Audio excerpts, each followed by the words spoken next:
Hello everyone and welcome back to another video. This is the third episode of the story that tells of what if were the second Shinobi World War left Yuzu destroyed out of fear. Its inhabitants were left slaughtered or scattered. However, what if the members of Yuzushio's famed Uzumaki weren't as scattered as people thought? What would it mean for one Uzumaki Naruto? After watching, like, share, and subscribe to the channel. Now let's begin. Naruto swayed happily at the music being played in the dining hall what passed for one. For now. After a hearty luncheon, the newly promoted genin had split up to tell their families the good news, though he knew he didn't really have to do any such thing, given that his kinsman had spied on his test. Still, it gave him a warm feeling when he rushed to the elders and had told them of his successful test, earning proud gazes from both. Rough though the Uzumaki may be, they were still a close-knit family, and Keisuke and Hayako treated all of their kinsmen as though their own grandchildren. That Naruto was to eventually be their clan head was but a bonus. The two elders had proudly announced the positive results to the rest of the clan within minutes, aided by what Hayako had explained were seals hidden throughout the clan grounds designed to transmit the voice of the main seal-bearer, which was Keisuke at the moment. The result was that spontaneous cheering had broken out throughout the compound grounds, with many abandoning their construction duties just to dance around or goof off in celebration. This was quickly put back under control by Kimiko. Regardless of the minor chaos the announcement brought, it was decided to host another celebration that night in the clan's newly finished, though unfurnished, dining hall, figuring that it was a good way to break it in. Much like their previous celebration, Naruto had watched the Uzumaki pull out all the stops as the more musically inclined members broke out pipes, zither, and drums to perform traditional songs from Uzushio. Some of the more limber Uzumaki girls simply contented themselves with putting on a dance show for the rest, providing everyone with a good time. Naruto had been curious about this at first, since he'd seen these very same people not go out on shinobi missions during the morning assignment giving. Keisuke, however, had simply patted him on the head and grinned. "Everyone's got something they're good at, Naruto-chan," he'd told the boy affectionately. "Some kill, others entertain. The Uzumaki are not so stuck up as to dismiss one for the other." Despite the nickname, Naruto had grinned at the explanation, happy that his family was full of nice people who didn't judge others callously, unlike the way he'd been discriminated against at the academy. Ever since that explanation, though, Naruto had simply enjoyed swaying to the sound of music from his homeland, feeling a wave of nostalgia wash over him as he wondered how it must have been. Some of the songs, as he expected from his clan, were rowdy and fast-paced, but there were a few his favorite ones that were slow, melancholic, and served to give him an ache for the homeland they'd all lost. He blinked as he suddenly felt a rough hand come down on his head, rubbing it affectionately. "Oi, Shrimp, how's it going?" asked Natsu with a grin as he plopped down beside him, a half-eaten chicken drumstick in hand. "Liking the clan life already?" Naruto frowned at the shrimp comment, but let it slide this one time in favor of a grinning nod. Besides, he'd get back at him later for it. He was sure cousin Hikari would love to help. Natsu grinned back. "Yeah, there's nothing quite like it, he mused aloud as he watched a few distant and very pretty cousins dance away in front of them. Natsu, though, kept his eye on the last of them, a pretty girl with silver hair, who reminded him vaguely of his cousin Akemi. He pointed her out to Naruto. "See that one? That's Miyuki-chan. She's Akemi-ne and Daisuke's little sister," he said with a little smile. Naruto, though not one to be especially perceptive, nonetheless saw that at the very least Natsu saw this one girl differently from the rest. Eyeing the girl in question, he supposed he could see why she was very pretty, especially in the dancing outfit she was in, which showed all the right curves. There was also the soft, peaceful look on her face as she danced away at the music her kinsman played. To Naruto, it seemed as though she lost herself in the melody. As he noted this, he realized that it was something he could ascribe to essentially all of his dancing kinsmen. All of them seemed completely at ease and entranced by the music. Still, weren't they cousins? Wasn't it kinda icky to like your cousin? He'd heard quite a few people say that about the Hyuga once or twice whenever they didn't think they were being heard. "Take a picture, it'll last longer," someone grumbled from Naruto's other side. As both Natsu and Naruto looked towards the speaker, they noticed it was Takashi, who was gobbling down insane amounts of meat per chopstick. What was that, asshole? Natsu growled as he got to one knee, ready to deck his cousin. You heard me, moron. If you like her so much, ask her out already. Takashi shot back before eyeing Naruto. Heard you use the Hakushoken today, brat. Good work, even if you're just an amateur, he backhandedly praised his student. You're one to talk, Takashi-kun, Hikari spoke up next to him as she picked up a clump of rice. How's Maki-chan these days? She asked not so innocently, causing the fighting specialist to nearly choke on a piece of meat. What the hell is that supposed to mean? Demanded the pierced teen as he glowered at the summoning specialist, while Natsu laughed at seeing Takashi put on the spot. Naruto, however, simply saw in this a chance to alleviate his curiosity. Grinning over at Hikari, who gave him a confused smile, he asked bluntly, Hikari ne, isn't it kinda weird to like your cousin? Frankly, if Naruto had known the sort of reaction he'd get from that one question, he'd have brought a freaking camera. Takashi and Natsu, who were about to start a brawling festival, lost their footing and smashed their heads together, knocking themselves out for the count. Hikari, who'd been taking a sip of water from her cup, proceeded to spit it out violently, spraying the uncle opposite her seat in the hall, who fell back in shock in turn. Another cousin, who'd been sitting on his other side, burst out laughing hysterically, causing a flushed Hikari to nail him in the temple with her now empty cup, knocking him out as well. Then, when she managed to regain enough self-control, Hikari eyed Naruto with wide eyes.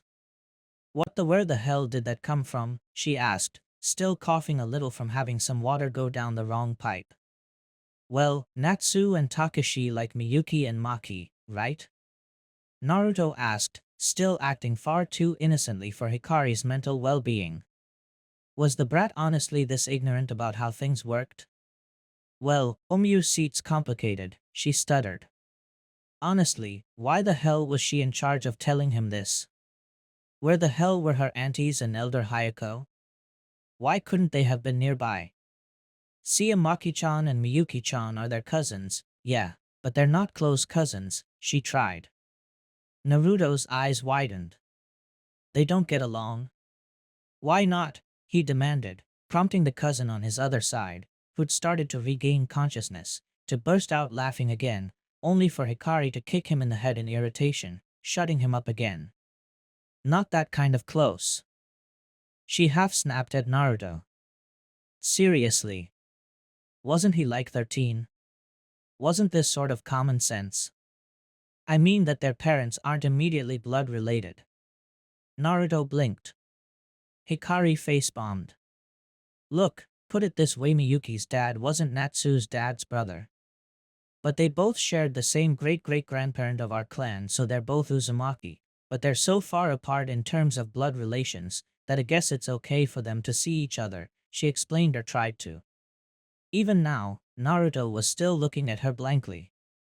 Just as Hikari was about to try again, however, a loud banging was heard coming from around the middle of the room. Fortunately, the dining hall had been built for optimal acoustics, so there wasn't much trouble gaining everyone's attention. Needless to say, Hikari thoroughly welcomed the distraction. Alright, listen up you punks. Keisuke's somewhat drunken voice could be heard yelling as he waddled out to the middle of the dance floor. Still some kinsmen ignored him, causing a vein to visibly throb on the elder's forehead. Shut up, he roared. This time, he got their attention. We all know what we're here celebrating for, but I'll just repeat it for any of you brain-dead morons who didn't listen to the announcement, he drawled, swaying a bit due to the booze. As all you idiots know, we've been a long time on the run, livin' off the wild and keepin' to ourselves. Not 2 months ago, though, one of our own, Hikari-chan, daughter of Yusuke and Mari, heaven watch over their souls, came across an orphaned boy in this town, and found out he's one of us.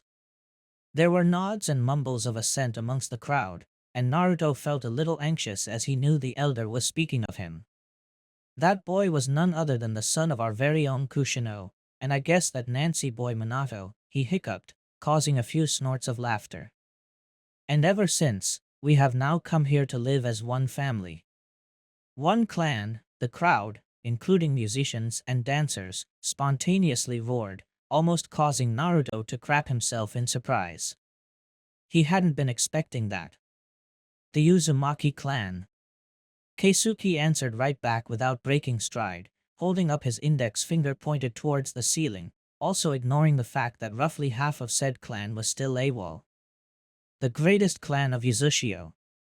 The seal masters that made the 5 villages shit themselves in fear. Again, laughter erupted at the comment, however true it was. It's been a damned long time since we've had so many of us come together like this, and so now I've got words for all you punks. Naruto eyed his cousins on either side of him for some reason. They all seemed far more excited than a usual announcement would warrant. Give me a tune, damn it. Keisuke roared at the musicians, who immediately began playing something far more fast-paced than Naruto had heard them perform before.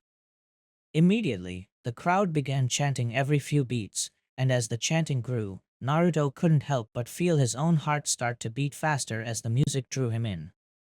The air be getting thirsty as the evening comes around, Keisuke half sang, half drawled in an accent that Naruto had begun to associate with his Yuzu heritage. The girls be getting nervous on the shadowy side of town.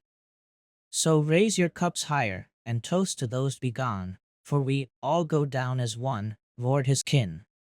It's 11:15, it's time to sing this song, Keisuke kept going, never breaking stride. Naruto was surprised for an old man, he had quite the lungs. So shout it to the heavens and everyone sing along. Sisters, brothers, mothers and grandmas too. We all go down as one. The crowd again rose up, cups in the air, the booze sloshing about everywhere. Naruto was taken aback as even his demure cousins rose up in single-minded purpose, stumbling as he himself tried to catch up. Yeah, we all go down as one. No matter what they say, there's honor in the fight. Keisuke continued as he pointed to all of his kin. No matter what they do, you must stand up for what's right. Bloody hugs and kisses just another night. This time, Naruto joined in as the Uzumaki clan roared out the chorus as one. He could scarcely believe how pumped up he felt with all that adrenaline pumping through his veins. He'd seen the celebrations around town during the annual Kyubi festival, and none of it compared to this. Even when the village was at its rowdiest, they paled in comparison to his clan, who made celebrations into practically a part of themselves. The song went on, as did the celebrations. Naruto, though feeling anxious at first since he knew the party was being held in his honor, quickly felt all of that fade away as he joined his kin in roughhousing and drinking, having been told that the moment one becomes a genin, the Uzumaki considered them an adult. He hadn't been so sure about that, but the adults had insisted he at least try it. Bad move. To the astonishment of many, not only could Naruto drink, but he could outdrink many of their numbers, thoroughly and comically humiliating more than a few of his family members in the process. When challenged by Hiroki, Naruto had been stone sober when the man finally passed out, a puddle of drool forming underneath his face. Then 2 more had come around to challenge him, and both had joined Hiroki amongst the passed out pile. Then came his greatest challenger Nobuko. The outrageously underdressed teen had swaggered up to him, having noticed his drinking feats, and instantly laid down the gauntlet, causing excited gasps from the surrounding crowd as the 2 heaviest drinkers of the Uzumaki faced off. Best give up now, brat, I ain't ever lost a drinkin' fight, she drawled out, already a little buzzed by the heavy drinking she'd been doing thus far. Bring it on, Itoko, Naruto answered with his own, slightly buzzed grin. Both contestants glared at each other for a moment before giving toothy grins and turning to their kinsman. Booze, they chorused. Now. Cheers answered them as giant cups of wine were placed in front of them. No one seemed to question the fact that a 13-year-old was putting away more wine than some of the greatest lushes in history. Watching on as Naruto and Nobuko worked towards destroying their livers, Hayako sighed in amusement as she shook her head slowly, enjoying her own cup of wine in much more moderation. While Keisuke had waddled onto the stage to give his rendition of the clan song, she'd stayed behind and observed Naruto's reaction to his first foray into a real clan celebration without being within immediate reach of one of the elders. While he'd been exposed to a party before, that one had been pretty tame by their standards, and the presence of the elders in his immediate vicinity had given him a sort of safety net. This time around, he'd had to essentially mix in with the family much more intimately. Still, he seemed to fit right in even in this sort of celebration. She heard a grunt to her left and sighed as she turned her head to look at Keisuke, who was slouching down, blushing from the alcohol intake, a jug of sake still in hand. "You should try toning things down, Keisuke," she chided. "You're not 30 anymore." Whatever," the tiny elder grunted dismissively before taking another swig of sake. A pregnant pause passed between the elders, even as the rest of the clan thoroughly enjoyed themselves through song, dance, booze, and general merriment. It almost made up for all the fights they'd had over clan policy. Almost. "He seems to be fitting in quite well," Hayako noted as she glanced over to where Naruto was facing down Nobuko. To no one's particular surprise anymore, several giant cups of sake were stacked up on both sides. "He's Uzumaki, course he would," Keisuke mumbled. "Does that mean you'll be taking him to the memorial tomorrow?" his colleague asked curiously. The first building that had been finished in the nascent compound was, naturally, the clan temple, where the memorial tablet was already displayed prominently. "He graduated, didn't he?" remarked Keisuke neutrally. "It's his time." "The Hokage might not like that, though," Hayako pointed out. She knew the Sandame saw the boy as practically his own grandchild, which both elders had long since realized could bring trouble as his expectations clashed with some Uzumaki traditions. The memorial tablet being one of them. "Screw the Hokage," Keisuke stated bluntly before taking another swig. "Naruto's one of us, and it's one of our most sacred traditions. He deserves to know his heritage." Senso Terra. The ancestral temple.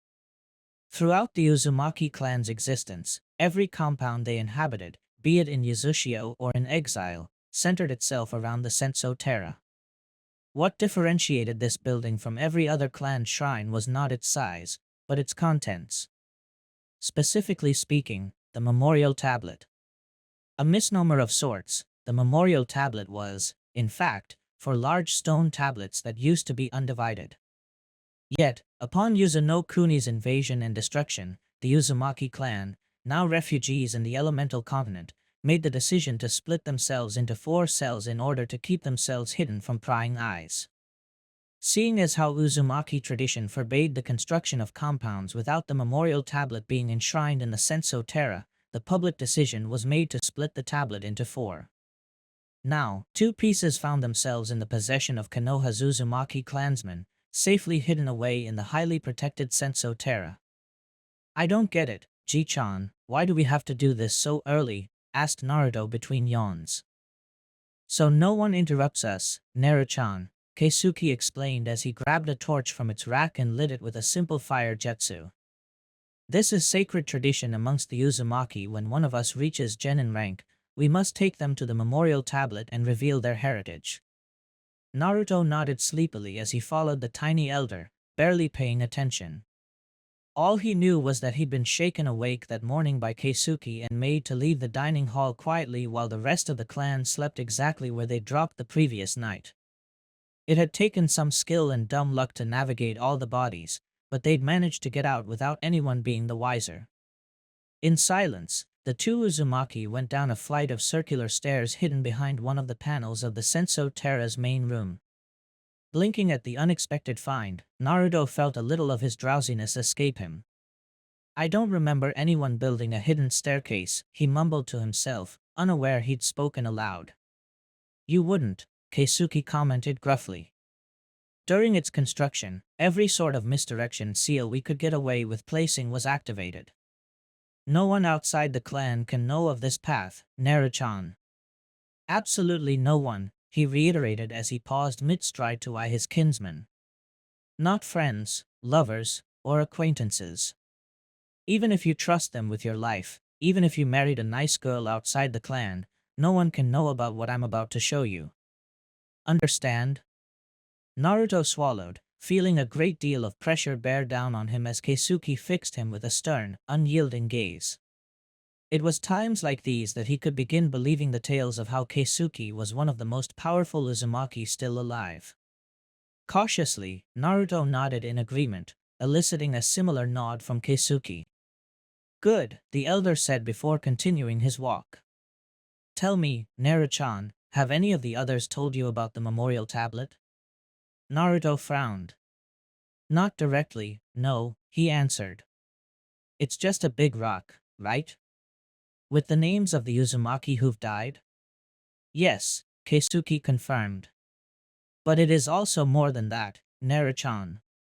The memorial tablet isn't just there for the dead, but for those that will come after as well. Eh? Asked Naruto. What the hell does that mean? Keisuke gave him a knowing smile.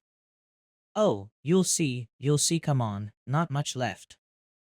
Naruto had to hand it to his family when they wanted something hidden, they hid it.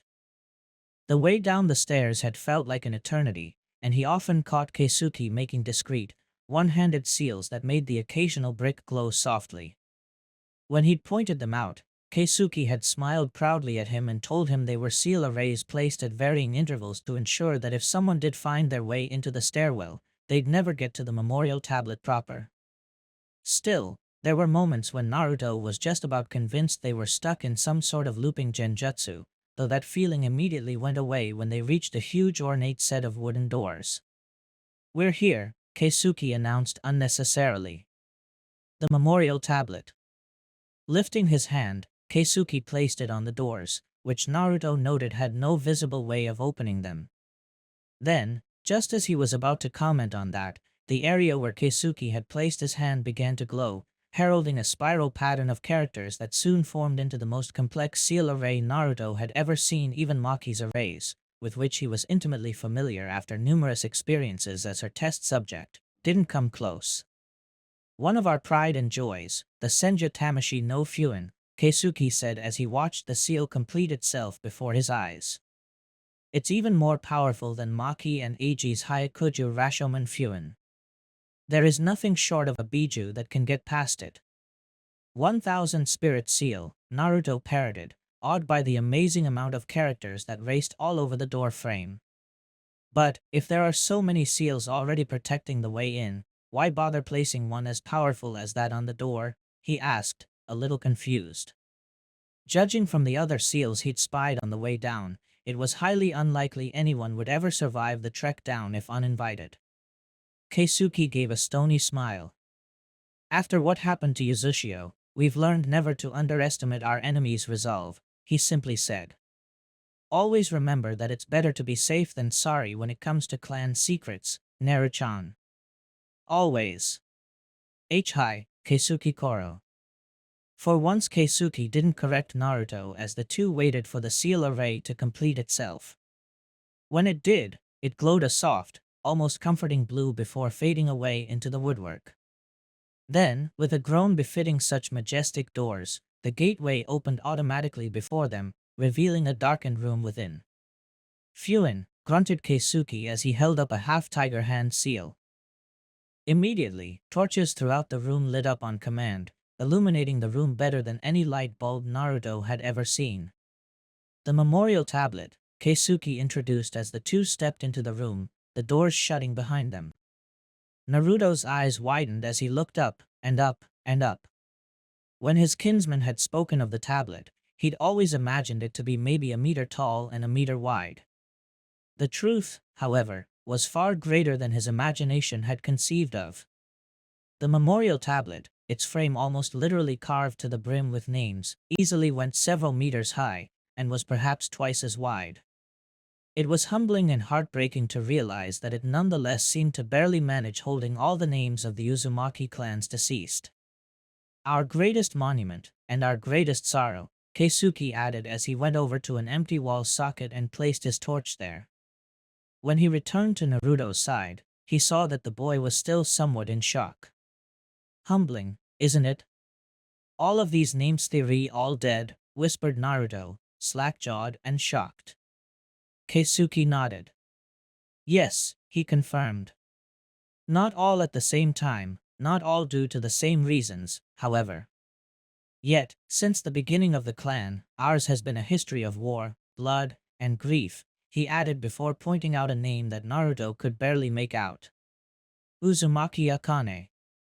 That one died trying to master elemental manipulation.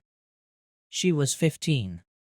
Uzumaki Ryoga, 25, died in a battle against Kyumo ninja during the Second War. He pointed out another one. Uzumaki Ken died from disease at the age of 60 during an epidemic in Yuzu. Uzumaki 2, 19, died while experimenting with elemental chakra. Uzumaki Aoi died at the age of 10 during the destruction of Yuzu. 10. Breath Naruto, feeling sick to his stomach.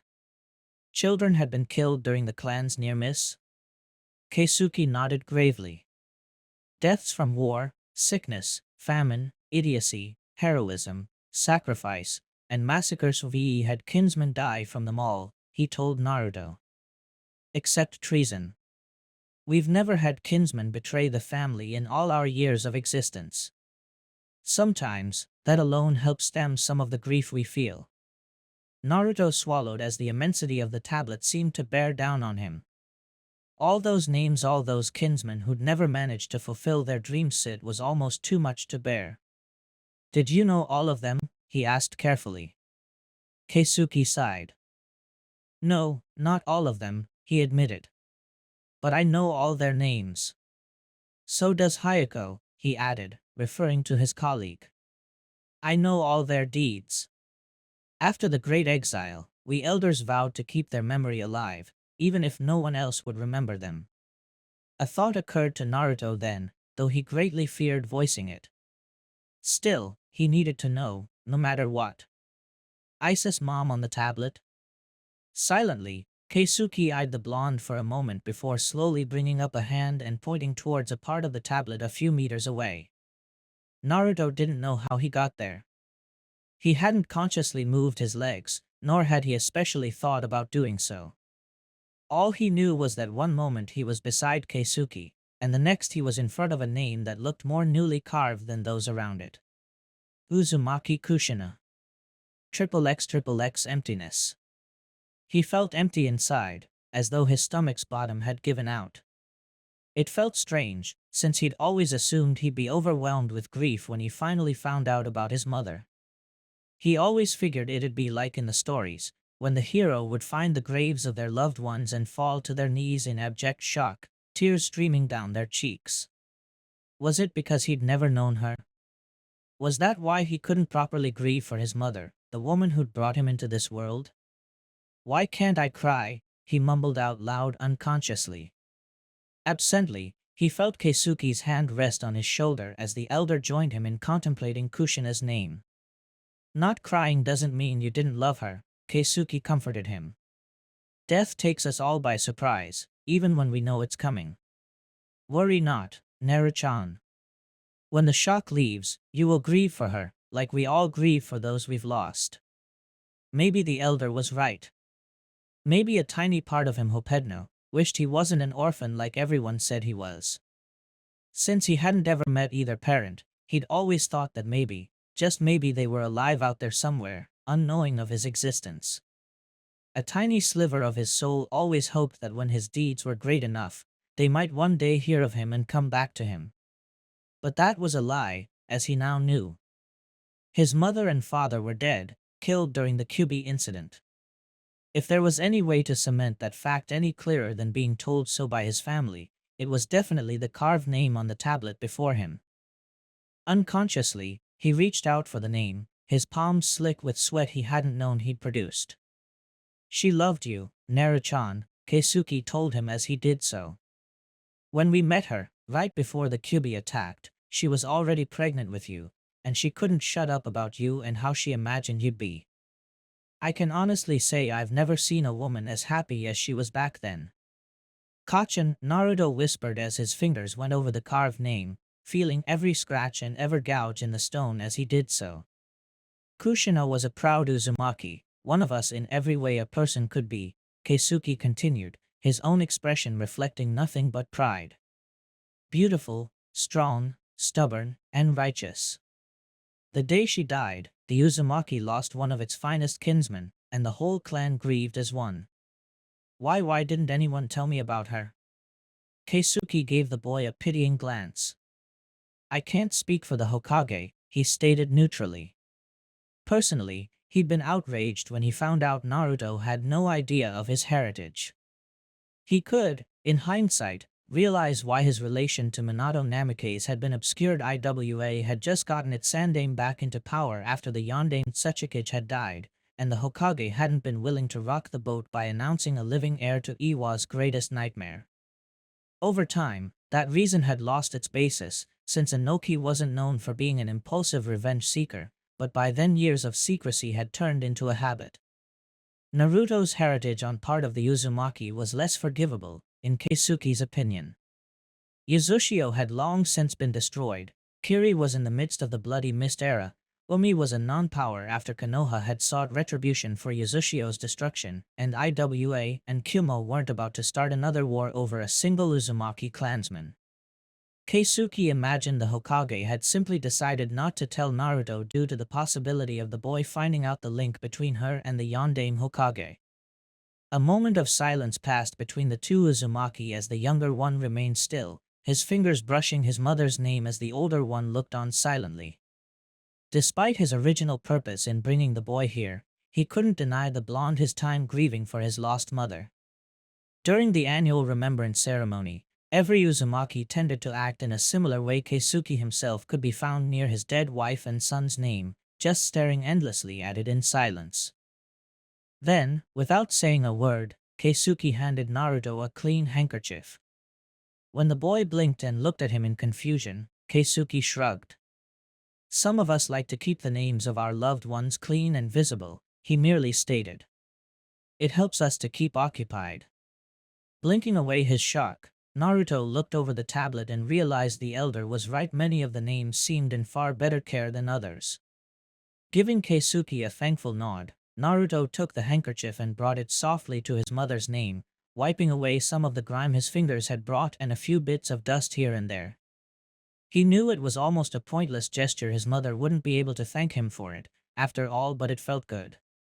It felt like he was properly honoring his mother, even if he hadn't known her. Another few minutes passed as Keisuke allowed the boy some time with his mother's name before he spoke up. Naruto, it's time, he said. Naruto blinked as he stopped caring for his mother's engraved name. Time for what? What we came here to do, Keisuke said simply as he motioned Naruto to follow him. Blinking in confusion, the boy reluctantly obeyed, giving his mother a last parting glance before trotting up to the diminutive elder. Weren't we here so you could show me the names? He asked confusedly. That's one part, Keisuke confirmed. But remember what I told you? The tablet isn't just a memorial for the dead, but also for those to come. Naruto frowned in confusion and crossed his arms. Oh yeah, what the heck does that even mean? You'll see. Naruto pouted at being denied clarity, dutifully following the elder until they reached the exact center of the tablet. It was at this point that he realized that the tablet, despite what he'd thought, was actually organized in an L shape. Upon bringing this up, Keisuke grinned at him. Realized that, did you? He asked amused. The truth is, the tablet is a square. 2 of 4 parts are here now, but the other 2 are still in the possession of the 2 cells who've yet to agree to your leadership, Keisuke explained. In Hayako's possession was your mother's segment, since Hayako's cell was more closely related to her. In my cell's possession is the main one, as I am the oldest of the 4 elders. When the 4 pieces are together, the Uzumaki clan's full legacy will be revealed. If anything, that just served to confuse Naruto even more. What are you talking about? It's just more names, right? Despite saying that, though, he could scarcely believe that despite the huge number of names already carved into the 2 segments that there were even more he hadn't seen. Hell, he could scarcely believe Keisuke was even functioning, given the amount of loss the clan had suffered. Look, Keisuke merely ordered, pointing up to the main tablet. Following Keisuke's outstretched finger, Naruto looked up at the tablet and soon took a step back, having failed to notice what was inscribed there. At the very center of the tablet, maybe a couple of meters above ground, lay carved the biggest swirl he'd seen, ending with a perfectly circular circumference. Underneath it, carved out with even more care than the names around it, were two simple words, underlined by a single sentence. Uzumaki clan founders and protectors of Uzushiogakure. As Naruto looked on in awe, Keisuke smiled as he, too, gazed at the clan symbol. Uzushi's Homui founded it as a sanctuary for all those who wished to escape the mainland's constant warfare, he told Naruto. Even though our cousins, Fire Country Senju clan, founded Konoha, we knew it was only a matter of time before it got dragged into war with its neighbors. Keisuke held his hands behind his back. People and clans from all throughout the elemental continent and its outlying islands came to Uzushio for safety. All became our comrades, all eventually became Uzumaki. For a while we managed to keep ourselves neutral. Yet, as the Great Wars broke out, we were forced to choose sides, and we chose Konoha. Keisuke closed his eyes as he reminisced about those times. He could still remember with vivid clarity the chaos and desolation of the First, Second, and Third Great Shinobi Wars. Even then, our names were widely known. Uzushio's Uzumaki clan, the greatest seal masters the world had ever seen. Founders of the impenetrable Uzushiogakure and bearers of the most powerful Fuinjutsu ever conceived since the days of the Rikudo Sennin. Naruto merely nodded along, remembering Keisuke's bold declaration of the night before. The Uzumaki clan. The greatest clan of Uzushio. The seal masters that made the 5 villages shit themselves in fear. We were the great village without the title, Keisuke remembered. Our village chief Hokage without a hat. Not Kusa, nor Aim, nor Taki, nor Umi, or any other of the other minor villages stood a chance against us, and Iwa, Kumo, Suna, and Kiri were too scared to try. Only Konoha saw us as brothers, and so we lent out our aid exclusively to them, he told Naruto.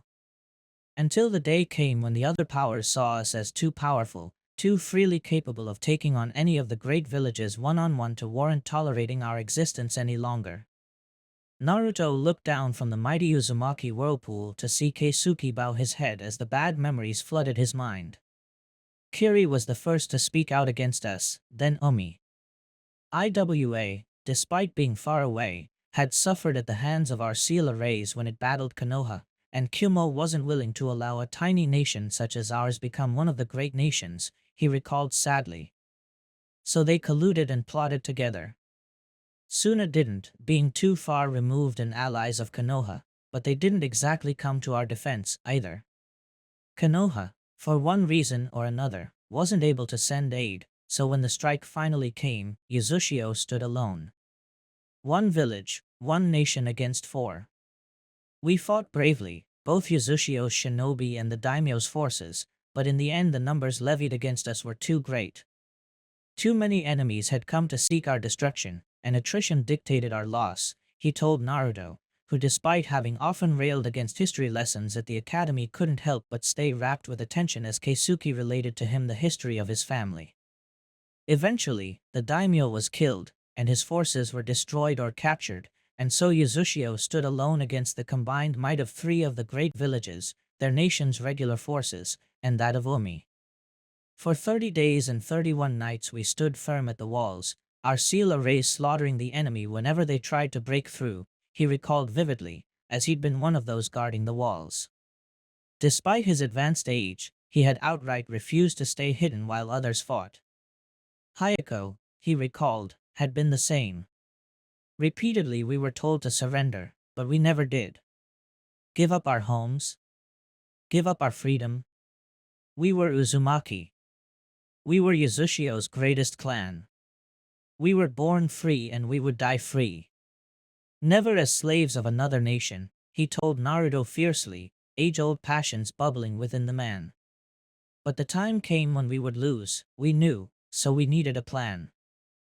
A plan to conserve what number of us remained and to prevent the enemy from laying its hands on our prized techniques, which could spell the advent of another great war. We weren't so foolish as to think Konoha would use it well forever. No one could be trusted with the power we had in our hands, and we couldn't very well carry every single scroll we had while we made our escape. So we did one better. Keisuke walked up to the tablet and placed his hand on a particular indentation Naruto hadn't noticed before, its shape vaguely that of a human hand. When he did, the area around it began to glow softly, and Naruto soon gaped as the Uzumaki whirlpool glowed, too. We sealed our greatest techniques, all of our Fuinjutsu, in the memorial tablet, Keisuke said with a proud smile as he looked up at the whirlpool. Every seal array we ever conceived of is kept hidden away in our greatest monument of our eternal sorrow. The names of every Uzumaki who gave his or her life for the clan guard the very secrets that made our family one of the most feared clans in existence. Now, Naruto may have held a justified reputation as a rather underwhelming academic, but even he could understand the full breadth of what Keisuke was telling him. Before him, in the very symbol of their clan, lay techniques that could make or break any village, any nation. The very legacy that had nearly had their clan nearly wiped out by jealous hands. Given that, only one thing came to mind as Naruto contemplated the enormity of what lay before him. What? 3 days later Naruto was still somewhat in shock at all the revelations he had been privy to a few days ago. Certainly, when Keisuke had woken him up to take him to the memorial tablet, he'd never imagined being introduced to the greatest discovery of the ninja world. All of the Uzumaki's prized Fuinjutsu, held in one place. He could only guess how much people would pay for just a minute with that sort of collection. At the same time, he slowly realized just how far people would go, how many would kill for that sort of access. Keisuke had been right to point out no one could ever know about the tablet's location. That much power in the hands of anyone but the Uzumaki would be catastrophic. Oi, Naruto. Naruto broke out of his thoughts as he turned to see Kiba and Shino walking up to him, the former's puppy resting comfortably on his head. Greetings, Uzumaki-san, Shino greeted him laconically. Hey, man, where've you been? Kiba all but demanded after the two had shared a short fist bump. The others have already been heading out to the training grounds for practice for these past 2 days. Naruto goggled at him, horrified. He shouted. No fair. I couldn't even get out of the compound. Well, that was true enough, though he conveniently forgot that it was due to all the rampant partying and breathtaking revelations, followed by insane training sessions with cousin Kimiko and Hikari. In short, it was no one's fault but his. Kiba and Shino, however, were completely unsympathetic, merely raising an eyebrow in Kiba's case. You mean you guys are finally done building? All that sawdust is really starting to get annoying, you know. My companion is correct, Uzumaki-san. In situations such as this, you should have sent word to your comrades, so that we might know where you are. This is most troubling. Why?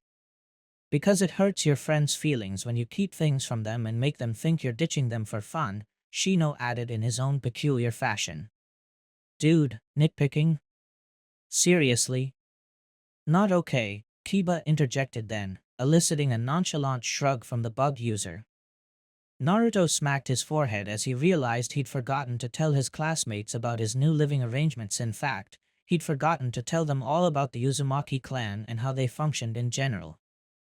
Damn, that's right, he groaned. I totally forgot to tell you guys. Remember the graduation test?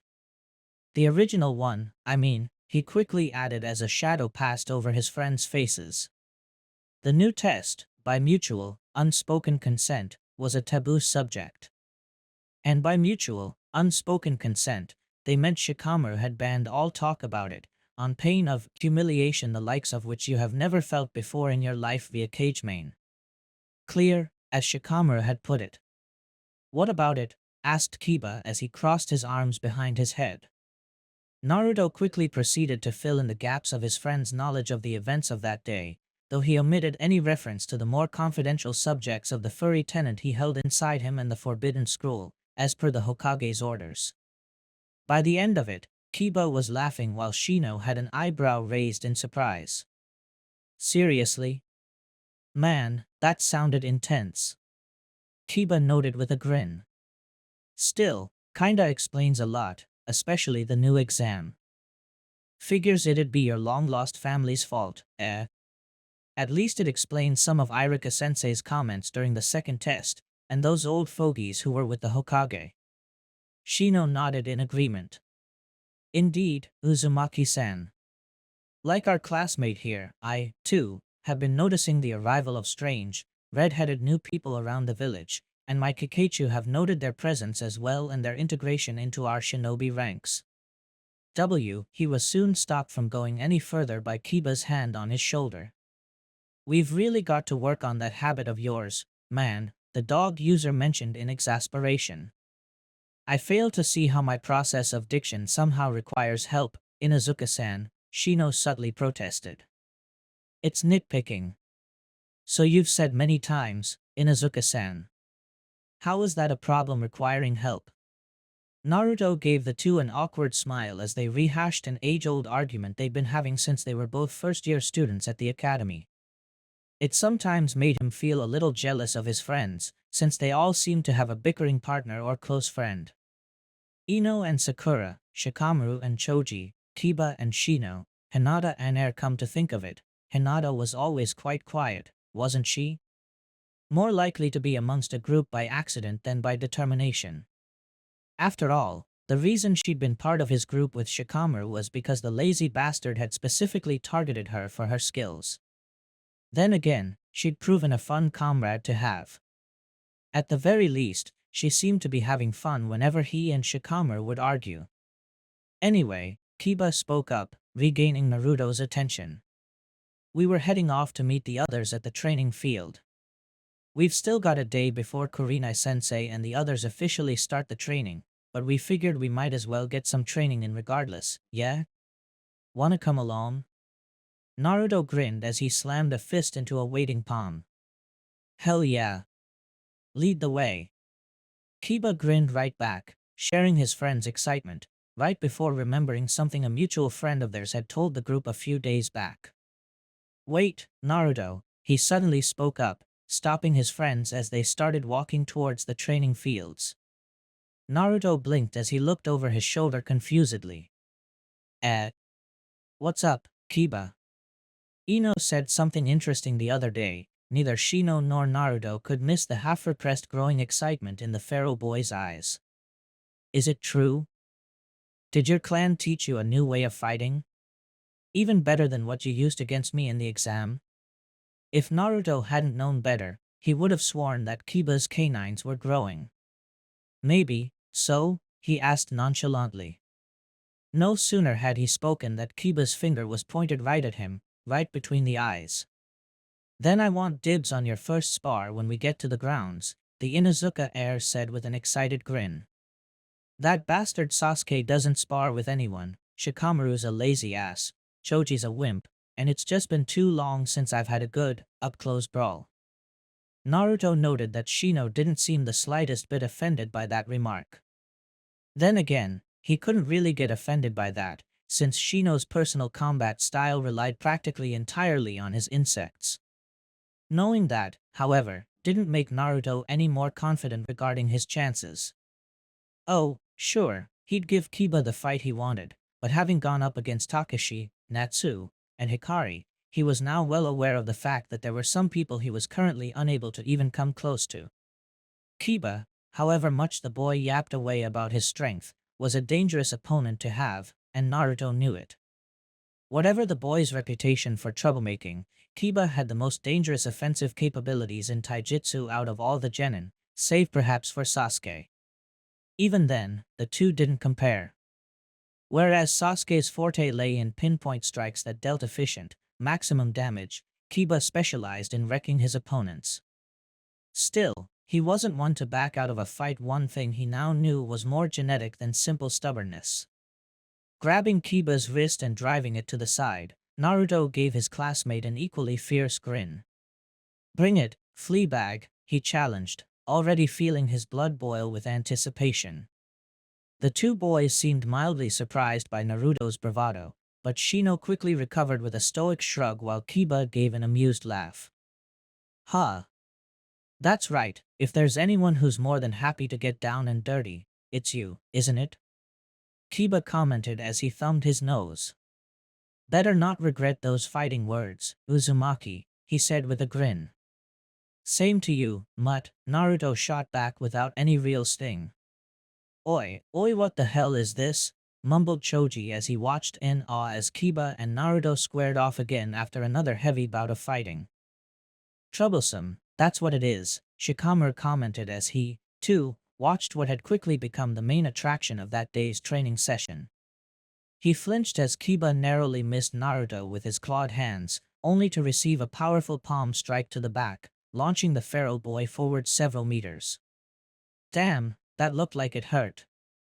Ino winced as she remembered her own spars with the blonde prior to the second graduation exam. She, too, had been on the receiving end of those palm strikes, though back then Naruto had foregone the use of chakra. Apparently, Kiba noticed that in their own initial bouts, and had loudly demanded that Naruto stop holding back on him. The results were, predictably, quite painful.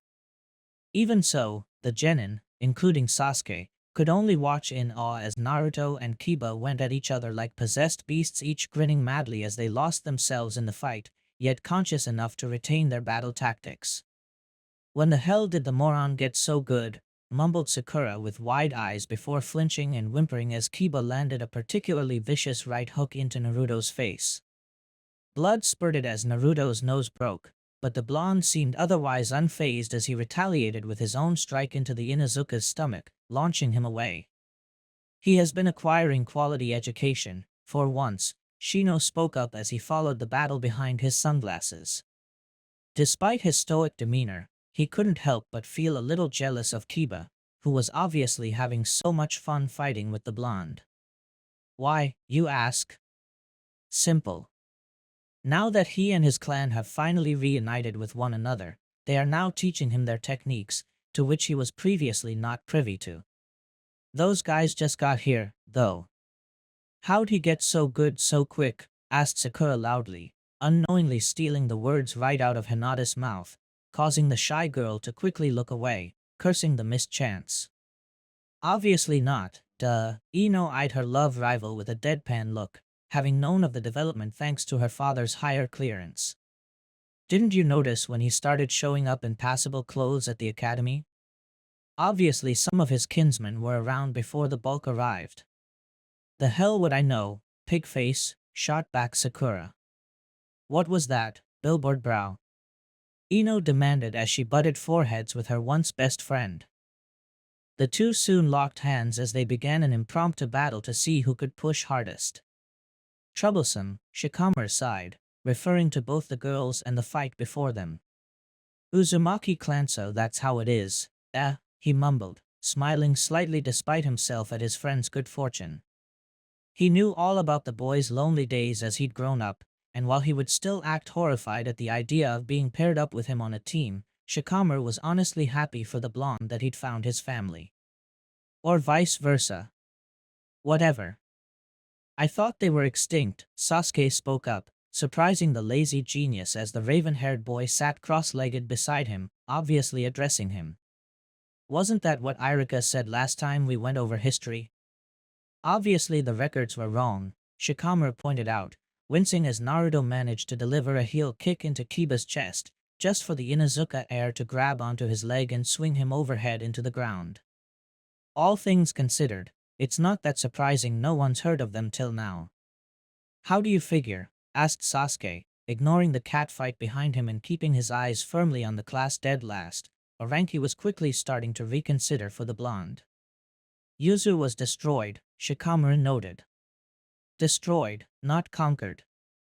Not many countries have ever been destroyed. Raided? Sure. Conquered? Just as common. Destroyed, though? It takes a special kind of fear to destroy a country. Don't you mean hate? Asked Sasuke, the very word eliciting unpleasant memories. Shikamaru eyed the Rookie of the Year warily. No hate's rarely ever a pretext for war. Fear, though, now that's a common reason, as troublesome and stupid as it is, he stated. Given that, you have to wonder, though, what kind of power did Uzushi and the Uzumaki have that they needed to be destroyed? He posed the rhetorical question, aware that even the girls fighting behind him were quietly contemplating it. A moment of silence passed, only broken by the sound of flesh hitting flesh as Naruto and Kiba continued their brutal spar. Still, what's that got to do with their absence, Shika? Choji asked. Shikamaru sighed before resting his head on an open palm. If you just escaped total destruction, Choji, and you still had that sort of power, would you want to stay out in the open for your enemies to find you? Another moment of silence, soon broken by a cry coming from the training ground as Naruto slid back from one of Kiba's blows, both arms bent at right angles slightly behind him and his palms now glowing slightly from accumulated chakra. Uzumaki Hakushoken, the blonde cried out, instantly catching Hinata and Ino's attention. The moment Kiba came within range, blissfully ignorant of what awaited him, Naruto shot his arms forward, landing both open palms onto Kiba's stomach. Futego Tenkusho. Ino's eyes widened as the difference between her spar with Naruto and this one quickly became evident. With a loud blast, Kiba had barely time to widen his eyes before he was launched backwards by the sheer force of the chakra-enhanced blow. Holy shit, breathed Choji as he dropped his bag of chips, having honestly not seen that coming. Sure, he'd heard about Ino and Naruto's pre-examination sparring session, but seeing it in action was a whole other thing altogether. Even Shikamaru, who'd been giving the fight a bored glance, had his eyes widen fractionally as he rethought his opinion of the blonde. Clearly, the one person who'd truly taken to improving himself these past few weeks had been Naruto and no other. This fight is over, the lazy genius declared as he slowly pushed himself to his feet, earning him a few confused looks from his peers. What? How come? Demanded Ino before pointing towards where Kiba was slowly getting to his feet. Kiba hasn't given up yet, and he's not out for the count. Shikamaru, for once, held a deadly serious look on his face as he pocketed his hands, shaking his head. It's over, he repeated himself, just as Kiba suddenly doubled over, eyes wide in surprise as he suddenly vomited on the ground. Kiba, yelled Ino as she ran towards him, followed quickly by Sakura and the rest, with the exception of Shino, Shikamaru, and Sasuke. Shino, for his part, merely walked up to Shikamaru and eyed him behind his sunglasses. How did you know? That was a chakra-laced attack, Shikamaru deduced correctly as he eyed his peers crowding around Kiba, who looked about a gentle breeze away from collapsing in a heap. Even Naruto, who looked like death warmed over, had gone, red wobbled, over to see how his sparring partner was doing. There's not many who can take one of those and get right back up, much less a genin. Still, he mused as he eyed the sweating blonde. I do wonder where he learned such a thing. Sasuke nodded imperceptibly, having arrived at the same conclusion as Shikamaru, while Shino just gave a shrug, which both boys assumed meant he acknowledged the point. Unbeknownst to the genin, however, 3 more pairs of eyes were watching the sparring session, having already been observing their pre-official training sessions avidly for signs regarding where to start the official training. Kakashi, Kurenai, and Asuma had endlessly debated the starting point for their training, with Kakashi suggesting a laid-back approach, with the occasional chakra control exercise, so as to allow them to develop their own techniques. Kurenai had put forth the idea of intensive, hands-on practice sessions and not just chakra control, but also genjutsu countering and taijutsu. Asuma then suggested a middle point, though both Kakashi and Kurenai could easily see he just didn't want to go through the hassle of having to defend his position. After seeing the progress of the genin, however, all 3 were finding themselves hard-pressed to keep with their original plans. In particular, the blonde-haired Jinchuriki, as Jonin, they were privy to such information, had blasted away any and all expectations they'd had of him. His pre-Irika class records had indicated a loudmouth brat with 0 academic potential, but his performance in this one sparring session told them otherwise.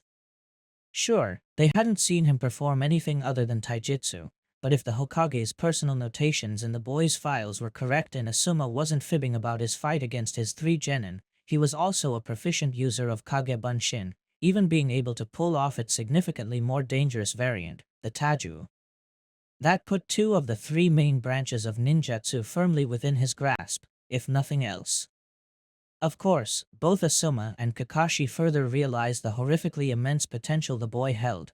If he was able to perform Taju Kage Bunshin no Jutsu on a usual basis, what Kurenai didn't know due to her junior status as Jonin was that the Kage Bunshin served as a fantastic tool for accelerated learning, since all of the clones could act independently and whatever they learned, the other clones and caster learned once dispelled. Given these observations, the 3 Jonin sensei found themselves once again in their usual watering hole, musing their discoveries over drinks. That kid's going to be either amazing, or the worst nightmare Konoha's ever seen in a long time, Asuma eventually spoke up. Maybe even better than the Sannin, or worse than Itachi. Kurenai blinked. The Uchiha kid? Kakashi eyed Asuma before nodding. No, Uzumaki. Kurenai goggled. Are you too drunk? She asked rhetorically. All he's shown is some mild proficiency in taijutsu. Sure, he knows the Kage Bunshin, but so what? Don't underestimate the Kage Bunshin, Kakashi warned her. It's usually used for scouting, but it has other, more creative uses. Such as, challenge the raven-haired Jonin. The 2 senior Jonin shared another look before Asuma took it upon himself to inform his junior colleague of the training uses for Kage Bunshin. As he did so, both he and Kakashi noted her growing paleness as she quickly connected the dots. It wasn't long before she had to drink down a shot of hard liquor. Kami-sama, she breathed as she felt her hands shaking around her glass. That's incredible. Hell, this is all incredible. Asuma gave her an amused smile and raised his glass for a drink, but otherwise didn't object. Kakashi, however, was not as quiet. How do you figure? Asked the silver-haired Jonin. How many Jonin can say they have this kind of high-caliber genin under their supervision? Huh? She pointed out. Holy crap, Kakashi, if we can train even half of them up to their full potential, we'll have given Konoha the most dangerous group of ninjas ever assembled since the Sannin. That's a lot of responsibility, Kurenai, Kakashi pointed out calmly, the contents of his own glass suddenly disappearing. Both of his colleagues blinked in surprise, neither had seen him take a single shot of it. And may I remind you, we have no idea how to even begin training them? Ah, I'm so glad you put that out there, a voice interrupted in their conversation, causing the 3 Jonin to instantly gaze to their right as 3 strangers approached them. Who the hell are you? Asked Kurenai, already on the defensive. Neither Asuma nor Kakashi seemed bothered, however. The lead stranger, a man with buzz-cut red hair and a matching beard wearing a black shirt and pants underneath a white trench coat, grinned at them. Name's Uzumaki Kyokai, he introduced himself as he jutted a thumb in his own direction. And these are Wakaba and Erasure, of the same family. The clan sent us to discuss a possible training schedule for your brats. I've heard of you, Asuma spoke up before Kurenai could say anything. Aren't you the new guys over at the Sensor and Interception Division? Kyokai grinned. Some of them, yeah, he confirmed, figuring there was no harm in letting his new colleagues know. Anyway, about our clan's proposition, not interested, Kakashi stated immediately. We might not know where to start, but they are our responsibility. Even if it helps train them up to Sannin levels. Erasure pressed with a knowing smile. Not if one of them ends up being the worst traitor to Konoha since Orochimaru and Itachi, Kakashi stated coolly. Well said, Kyokai complimented with a clap. But still, that ain't gonna happen. Not with what we're proposing. Like I said, not interested, Kakashi stated flatly. What about your colleagues? Asked Wakaba as he eyed the 2 other Jonin, his gaze resting on Kurenai a moment longer than it had been on Asuma. Asuma shrugged. I'm not dumb enough to piss off someone I have to work with. If Kakashi doesn't want your help, I'm going to go with no, too, he stated lazily before taking a drag out of his cigarette. Kurenai fidgeted in her seat for a moment before eyeing Kakashi. It wouldn't hurt to hear them out, would it? She suggested. Kakashi frowned at her, but had to concede the point. Fine. 5 minutes, he told Kyokai, whose grin became even wider. But no promises. The redhead nodded as he sat down opposite the three jonin, his clansmen flanking his chair. That's all I need. It was unfortunate, but apparently 5 minutes was not all Kyokai had needed. Despite the impressive the jonin had to reluctantly admit plan for educating the next generation of shinobi for Konoha, Kakashi had flat out refused the offer, sticking to his guns and confident that he was more than competent enough to teach the future generation. His amazing fail rate of 100% of his previous genin teams notwithstanding. While the three Uzumaki ninja had politely excused themselves after having assured the three jonin that there were no hard feelings, it was clear to Asuma and Kurenai, at least, that they were a bit more than a little disappointed. Was that really the wisest thing to do? Kurenai asked worriedly. It was a good plan, Kakashi. Asuma said nothing, content with puffing away at his cigarette and letting his colleagues duke this one out. Kakashi, for his part, frowned at the newbie jonin. I admit, they had some solid points, but the matter remains the same. They're our responsibility, and thus it is our job to come up with a functional training program, he pointed out.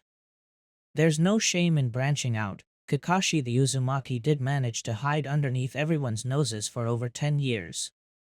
That takes a considerable amount of skill, which I'm sure the genin could profit from interacting with. At the cost of clear hierarchies, though, Kakashi pointed out. Under the old system, the genin reported to their jonin end of line. With this new system, that hierarchy is already a little skewed by making all genin report to all jonin trainers. If we add the Uzumaki to the mix, it would mean making the genin report to both jonin and Uzumaki trainers, thereby endangering the authority of all trainers involved. Surely we'd train them to follow orders in the field, no? Kurenai protested with a frown.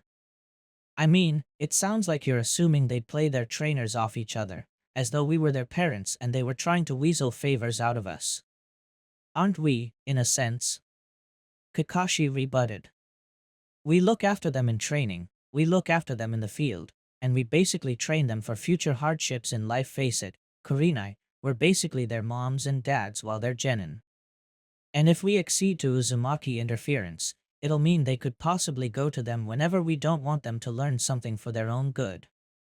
You should have more faith in your pupils, Kakashi, Kurenai chided him. Surely they're mature enough to, they're 12 to 13-year-old, Kurenai, Kakashi reminded her pointedly. In maybe a year or two, they'll hit puberty, and that's a whole nother can of worms waiting to get opened. I don't have to have any faith in them whatsoever at this stage. After training them for a while, sure they can go talk to whomever they want. But right now, they're easily influenced and likely to let their emotions dictate their actions. Kurenai frowned but backed down, ceding the point to her colleague. Still, it's such a waste. The Uzumaki clearly have a lot of talents to offer, Kakashi snorted. I wouldn't worry about that, he assured her as he finished his drink with such speed that neither of his colleagues managed to glimpse his uncovered face. If they're anything like Naruto, they'll train everything they want to disperse to him, and he'll try to teach the others. Asuma chuckled, his cigarette wiggling with the movement. That's my bet, he admitted as he crossed his arms and leaned back into his seat, glad the tough part was over with. That boy's got no sense of secrets. Anything he knows, he'll likely share to anyone who's a friend. It's admirable, but if he's not careful it'll get him killed. One more thing to train him in, then, Kurenai said with a small smile. It still stung to have lost the earlier debate, but she was a big enough girl to get over it. Which, of course, brings us back to our original problem, Kakashi noted with a single-eyed smile. How? Both of his colleagues groaned. The next day, I see, how troubling, Keisuke mumbled as Kyokai finished his report, cupping his chin with one hand. We'd expected some resistance to our presence, but not this fiercely from the jonin. Well, to be fair, it was like the one jonin, Kyokai mentioned as he downed another cup of sake. The one with the awesome knockers was pretty convinced, and the Hokage's son seemed pretty ambivalent. Still, Kakashi's pretty hot stuff amongst the Jonin ranks, Wakaba put in as he, too, partook another glass of wine and then bit down on his cigar. Most of the local guys at the SNI division all rave about how awesome he is. His refusal will probably cause a few other resistors to dig in their heels even more. Keisuke sighed, idly tilting his head left just in time to avoid a flying bottle, courtesy of a small brawl at a nearby table in the clan's newly inaugurated bar. It was somewhat telling of the clan's dipsophilic vices that this was the third building, behind the memorial temple and the dining clan hall, to have been inaugurated. Like I said, troubling, he continued, tucking his hands inside the folds of the opposing sleeve. I guess it was sort of a pipe dream to think that everyone would welcome us with open arms. Another tilt of his head allowed him to dodge a broken-off piece of some table, though it did manage to nail the person behind him. Ignoring the curse behind him, Keisuke scratched his cheek a little anxiously. Hayako won't be pleased, that's for sure. At least we can still train Naruto, right? Kyokai pointed out with an easygoing grin. So what if the other brats aren't up to scratch? Just means more limelight for the Uzumaki, he laughed. The last time we had such limelight, we were nearly exterminated, Kyokai, Keisuke reminded both of them soberly, quickly managing to shut them up. Ah, right, sorry, Keisuke Koro, Kyokai apologized nervously. Damn mouth, always outrunning the brain and all, moron, Wakaba smirked as he bopped his old friend on the head. Of course, this just served to piss Kyokai off, the infamously genetic Uzumaki temper flaring up in seconds. Grabbing him by the scruff of his shirt, Kyokai drew Wakaba close. You want a piece of me, jackass? Wakaba was all too happy to throw down, naturally. Bring it on, old man. Within seconds, punches were flying and both men were drawn into the neighboring brawl, leaving Keisuke alone at the table as he observed his surroundings descend into pure mayhem. Casually picking up his cup, he masterfully avoided having it broken by means of a flying bottle. Tipping his head backwards as he drank it down, he managed to avoid a chair. Then, by leaning forward to sigh in satisfaction at the excellent quality of the wine, he somehow managed to dodge Kyokai's flying, unconscious body. Enjoying yourself, Koro-sama? A familiarly feminine and cheerful voice asked him. Keisuke's melancholy evaporated as he looked up with a grin at Akemi's magnificent bust, or rather her clothed bust, but hey, a pervert's a pervert. Ah, Akemi-chan, he greeted, not even bothering to hide his perversion-induced blush. How was your day? As you can see, quite hectic, Koro-sama, but thank you for asking, she said with a sweet smile that belied her other, far more lethal persona as one of the clan's S-rank shinobi, by her clan's ranking system, anyway Konoha's ranking system notwithstanding. Never having really been the frontline type of fighter, Akemi had naturally taken over as manager of the clan's bar, where her far more useful skills as a capable administrator and drawing card would come in handy. And Daisuke? How is your brother adjusting to this new village? He asked kindly, tilting to the left to avoid a plate. Morons. Rather than fight like little kids in the middle of the day, fight with your fists like men. Keisuke's sweat dropped at the declaration, but Akemi seemed entirely at ease with her brother embarrassing himself. As you can see, he seems to have adjusted quite well, Koro-sama, thank you for asking. Daisuke and I. Please don't destroy Nechan's bar. Miyuki was calling out to her brother from behind the bar. Needless to say, all three siblings had essentially taken over ownership and management of the bar with Keisuke and Hayako's permission, of course. Such a rowdy crowd, Keisuke noted while sweat dropping, his cup safely within his grasp as his table was reduced to splinters by Daisuke's massive frame being dropped on it. But isn't this fun? Akemi asked with a cheerful smile, tilting her head slightly to avoid getting beamed with a bottle. Keisuke had to give her that. Compared to how they'd been living before coming to Konoha, this was such an uplift to his soul he couldn't even begin to describe it. Before, everyone was just going through the motions, using these silly bar fights to keep morale up and remain close. Now, though, they didn't have that fear of being discovered hovering over their heads. These fights weren't out of desperation anymore so much as to just have fun and let loose. Hard to believe it had all begun with a clansman breaking the rules, or that it'd lead to finding the last potential clan head alive. Gazing into his half-empty cup, Keisuke gave a small smile to his own, miniature reflection, not for the first time glad that things had turned out this way for his children, for he saw every clansman as his own child. They'd suffered enough, and it was high time to let them have their fun. Then again he gulped down his drink and threw the empty cup down, smashing it to pieces. Not that Akemi cared, there were enough craftsmen in the Uzumaki clan to fix everything up right as rain, and jumping down his seat, already releasing many of the seals tattooed with invisible ink all over his body. "Alright, you lunkheads. Settle down or you're all getting a thrashing," he roared as he charged into the brawl, leaving Akemi to smile in exasperation and sigh as she watched her once pristine bar get torn apart like a wet cloth. And it wasn't even midday. Just a normal day for the Uzumaki. One day later, admittedly, it was quite hard for Kakashi and his colleagues to formulate an adequate training regimen, especially since they found themselves having to plan for 3 times the students they'd expected. Still, they weren't jonin just because the Hokage had been bored one day and decided to promote them whatever anyone else's feelings about them were. All 3 were legitimately good at what they did and were greatly trained to adapt to changing, unexpected circumstances. They just weren't all that great at teaching. Despite this obvious handicap, however, Kakashi did manage to string together a decent startup plan. First things first, they had to determine exactly where each genin stood in terms of skills and conditioning. To that end, the first 3 days were endurance tests, whereby Kakashi and Asuma had a blast of a time throwing never-ending kunai at their students, who were under strict orders to dodge every single one, a single hit meaning automatic failure.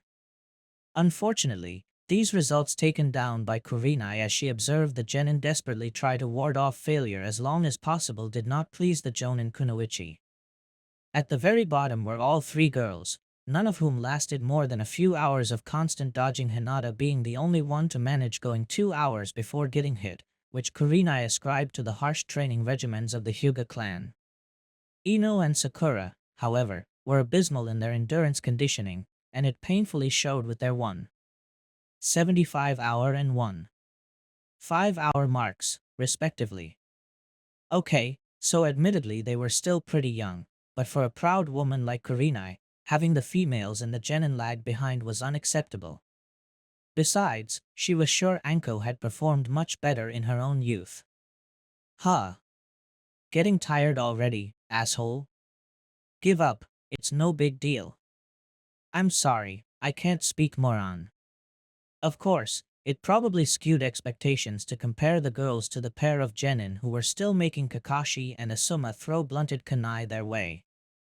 Ignoring their half-dead teammates, who were all effectively done for the day, Uchiha Sasuke and Uzumaki Naruto were the only 2 genin still going strong, despite the amazing amount of sweat both boys were drenched in.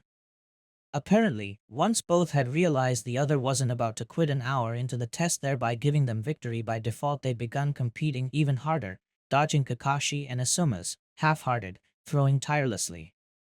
That was 2 hours ago. Alright, that's enough, she announced as she raised her arm, prompting Kakashi and Asuma to stop throwing kunai at the 2 teens. Both jonin gave her a grateful look. Even if their throws weren't exactly up to par with their actual skill, throwing stuff for 3 hours was pretty damn draining. Final score is a tie between Uzumaki Naruto and Uchiha Sasuke, she announced. Well done, you two.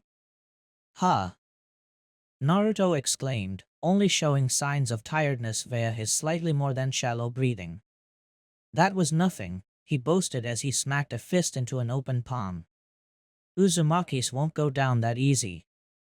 Sasuke, also showing mild signs of tiredness, not that he'd show them overtly either, merely smirked confidently.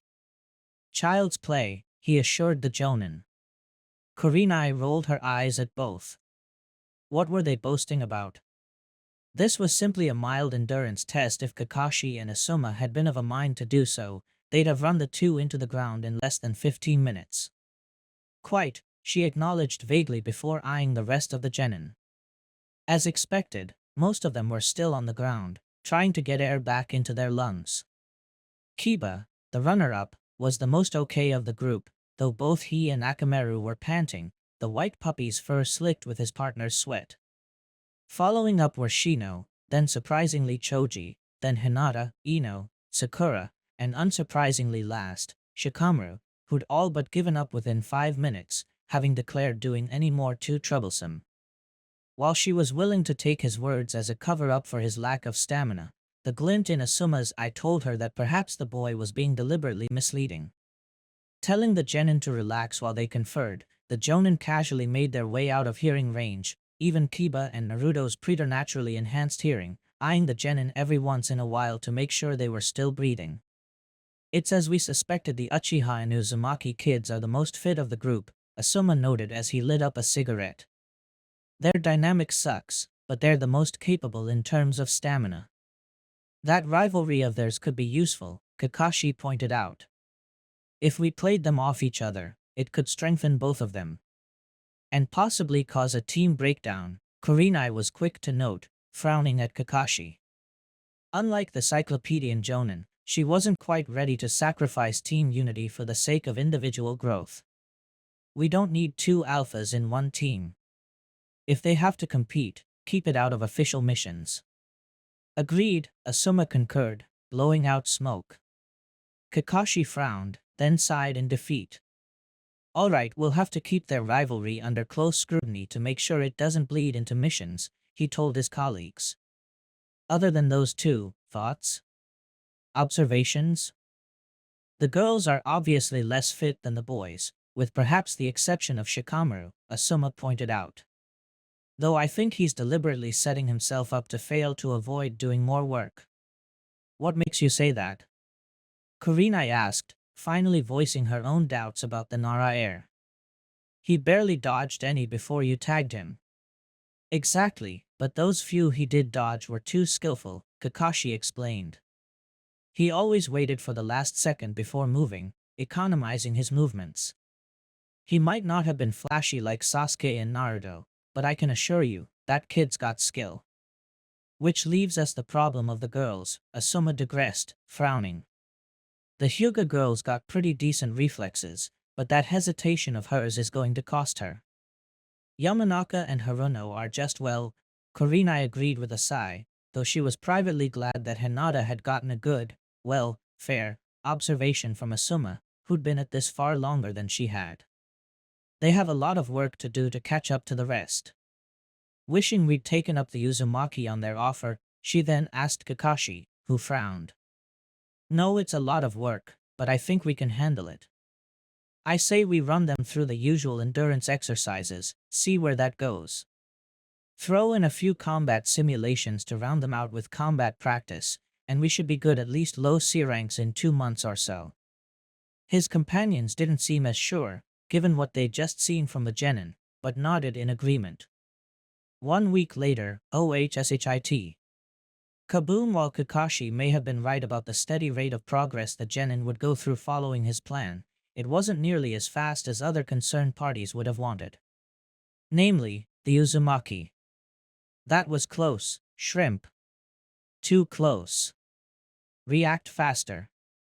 Takashi called out to his pseudo-apprentice as he readied to unleash another jutsu on the poor future clan head. Damn it. Naruto roared as he threw himself to the side, Takashi's attack gouging out a decent chunk of earth with all the delicateness of a plow shot at the speed of sound. Are you trying to kill me?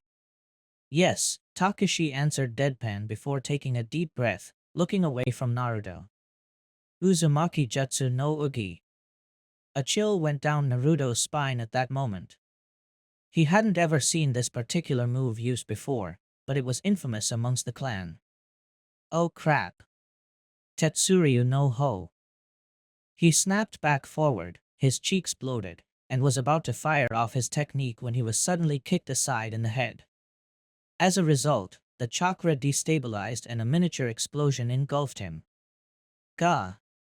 What the hell gives, Hikari? Takashi roared as he managed to shake off the mild concussion he'd received and got to his feet. Moron, Hikari clicked her tongue in annoyance, with zero regard to the damage she'd inadvertently inflicted unto him. Don't use that kind of move on the clan head, he's too young to dodge it. He'll need to learn someday, Takashi growled. Might as well be now. Hikari merely bopped Takashi on the head. You, shush, she ordered. Teach him what Keisuke Koro said. Takashi growled, but nodded in defeat. Fine, he grumbled as he went up to Naruto and towered over him. Listen up, Brett, the old man's not happy with your progress, says it's too slow. He was asked, a split second before another palm strike, this time to his back, rammed him into the ground. Naruto groaned as he felt himself taste dirt yet again. What was wrong with Takashi? Didn't he know how to hold back? The way he was beating him to the ground, you'd think the man had a grudge against him. Get up, brat, we're not done yet, the object of his immediate resentment spoke up. A good part of him wanted to tell the young man to screw off, but Naruto's competitive personality refused to submit to anyone. Shakily getting back to his feet, Naruto got ready to dodge again, but soon found that no attack was incoming. Instead, Takashi was just standing before him, arms crossed and expression disappointed. Do you know why you just lost big time? He asked roughly. Because you're an ass? Naruto snarked, only to get smacked upside the head for his troubles. Watch it, brat, Takashi warned. It's simple, you keep dodging. Isn't that what I'm supposed to do? Naruto asked, getting a little confused. Did I say, at any point, dodge? Takashi asked. No. I said Uzumaki Hakushoken stance. But you keep hitting me before I can. Naruto protested. So what? Takashi snapped back, taking Naruto aback. Did you ever pull back? Try to buy some time to get into the proper stance? Did you ever attempt a counterattack? Takashi lectured. No. You just jumped around, trying to dodge the attack of an opponent. Was that what I taught you when we first met? Naruto was quiet as he listened to Takashi's chiding. He hated to admit it, but the older clansman was right. All he'd done was run away from the boy's attack, without trying to strike back. Takashi raised one finger. One hit. That's all it took to break your focus, he told Naruto. That's pathetic. Unacceptable for a clan head, much less an Uzumaki, and even less for any student of mine. You want to stand tall and be one of us properly? Train. Train, train, train, train, train, he told Naruto. If that Jonin doesn't give you what you need, you look for others who can, but you never stop training. Takashi took a small breath and then glared down at his student. Understood? Naruto was quiet for a moment before looking up, confidence brimming from those cerulean eyes. Yeah. Got it. So you want to train some more, or call it quits? Takashi asked. Bear in mind, I will never go easy on you. Naruto grinned. Isn't it obvious? He asked. I'll pick option 1. Takashi grinned evilly. Good, he praised before sliding into the Hakushoken stance. Then get into the stance, I'll beat out those flaws of yours if I have to break every bone in your body to do it. This time, Naruto slid into the stance before Takashi threw a hit, managing just barely to block it and launching his own counterstrike. The boy grinned. Bring it on, metalhead. Watching from the sidelines, Hikari smiled as she watched the two shinobi duke it out. Takashi was every bit as heartless as he'd promised to be, frequently slamming attacks into his apprentice that would have broken the resolve of most kids his age, but to Naruto's credit, he just got back up and corrected whatever flaw had allowed such a hit before resuming the spar. How's Tasha-sama doing? Hikari was snapped out of her musings by the familiar voice of Kimiko, who'd taken it upon herself, or rather, was ordered by Keisuke after she nearly drove the clan into the ground by making them work on the compound round the clock, to watch over the youngling.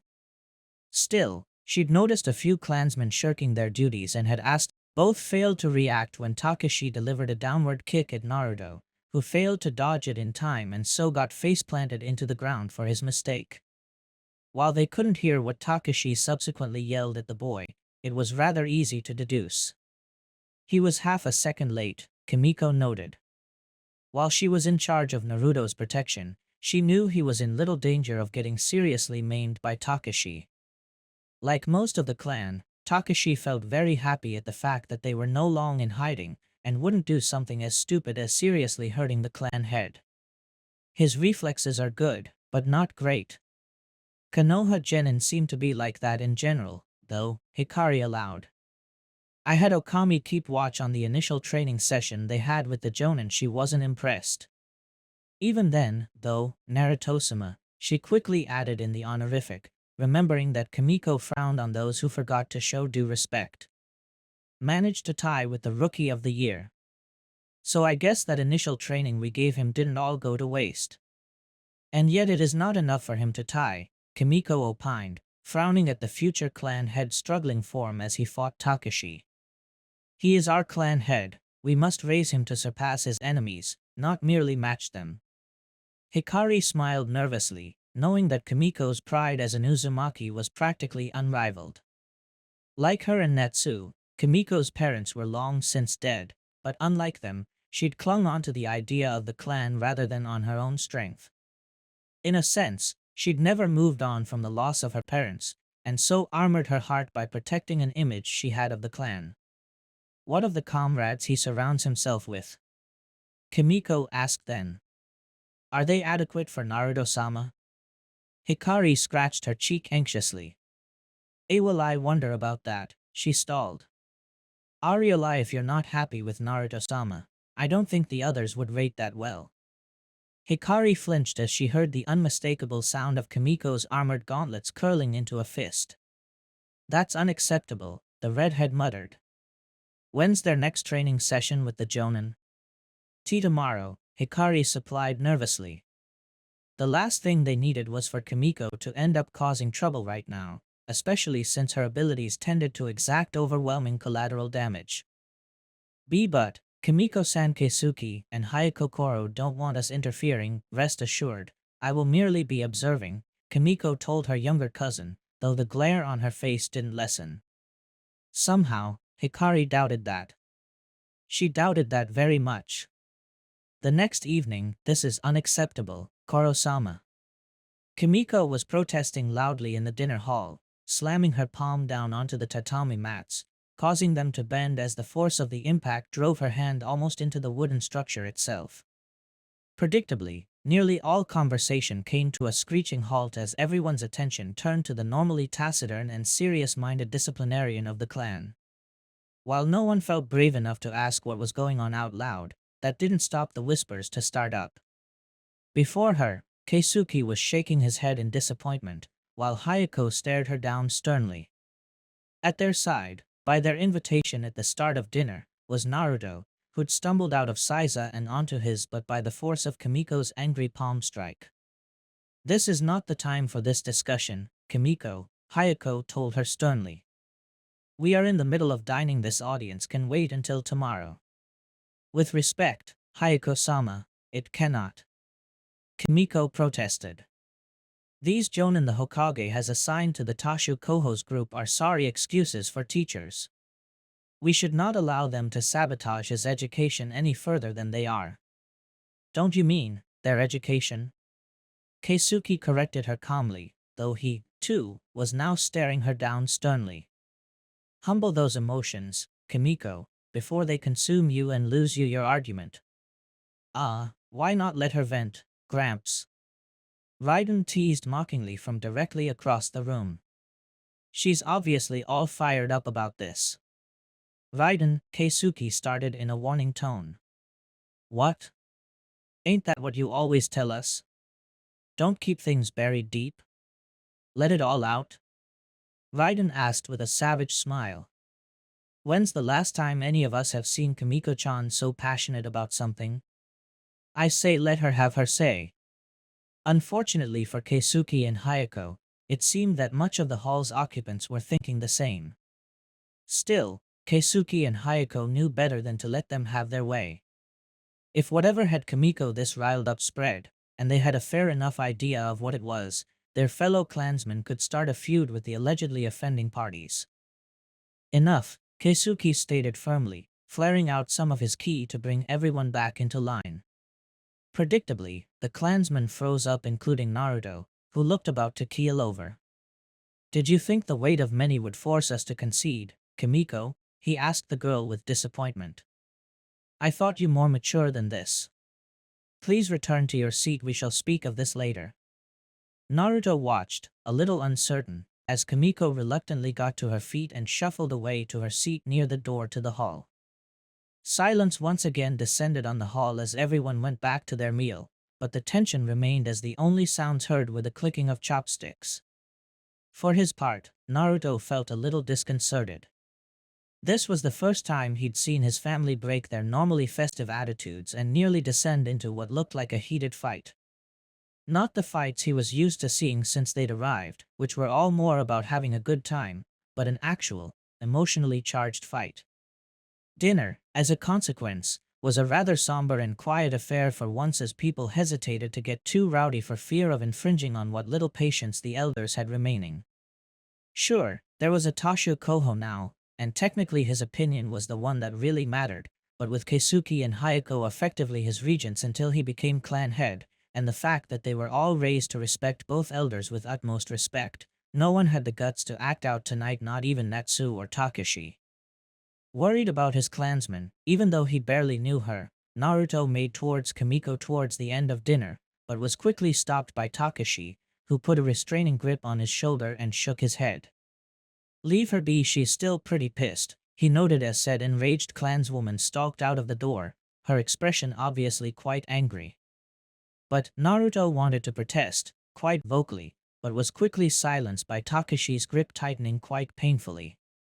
"Trust me, you're better off not getting involved right now," the pierced teen advised his student. Naruto was just about done with his patience, but nevertheless managed to keep it under wraps in the face of Takashi's expression, which didn't seem pleased either. "Fine," he conceded before looking towards the exit, where Kimiko had disappeared. "You know, the Jonin aren't that baddie mean, they're bad," Takashi corrected him before smacking his shoulder and moving past him towards the exit. "Anyway, same time tomorrow, brat. Don't be late," he called out in farewell as he, too, left the dining hall for where he'd pitched his tent. Soon enough, everyone, even Keisuke and Hayako, began leaving the hall, all of them somber and thoughtful regarding the events during dinner. It was telling that nearly all of the alcohol provided for dinner remained a worrying fact for the usually dipsophiliac clan.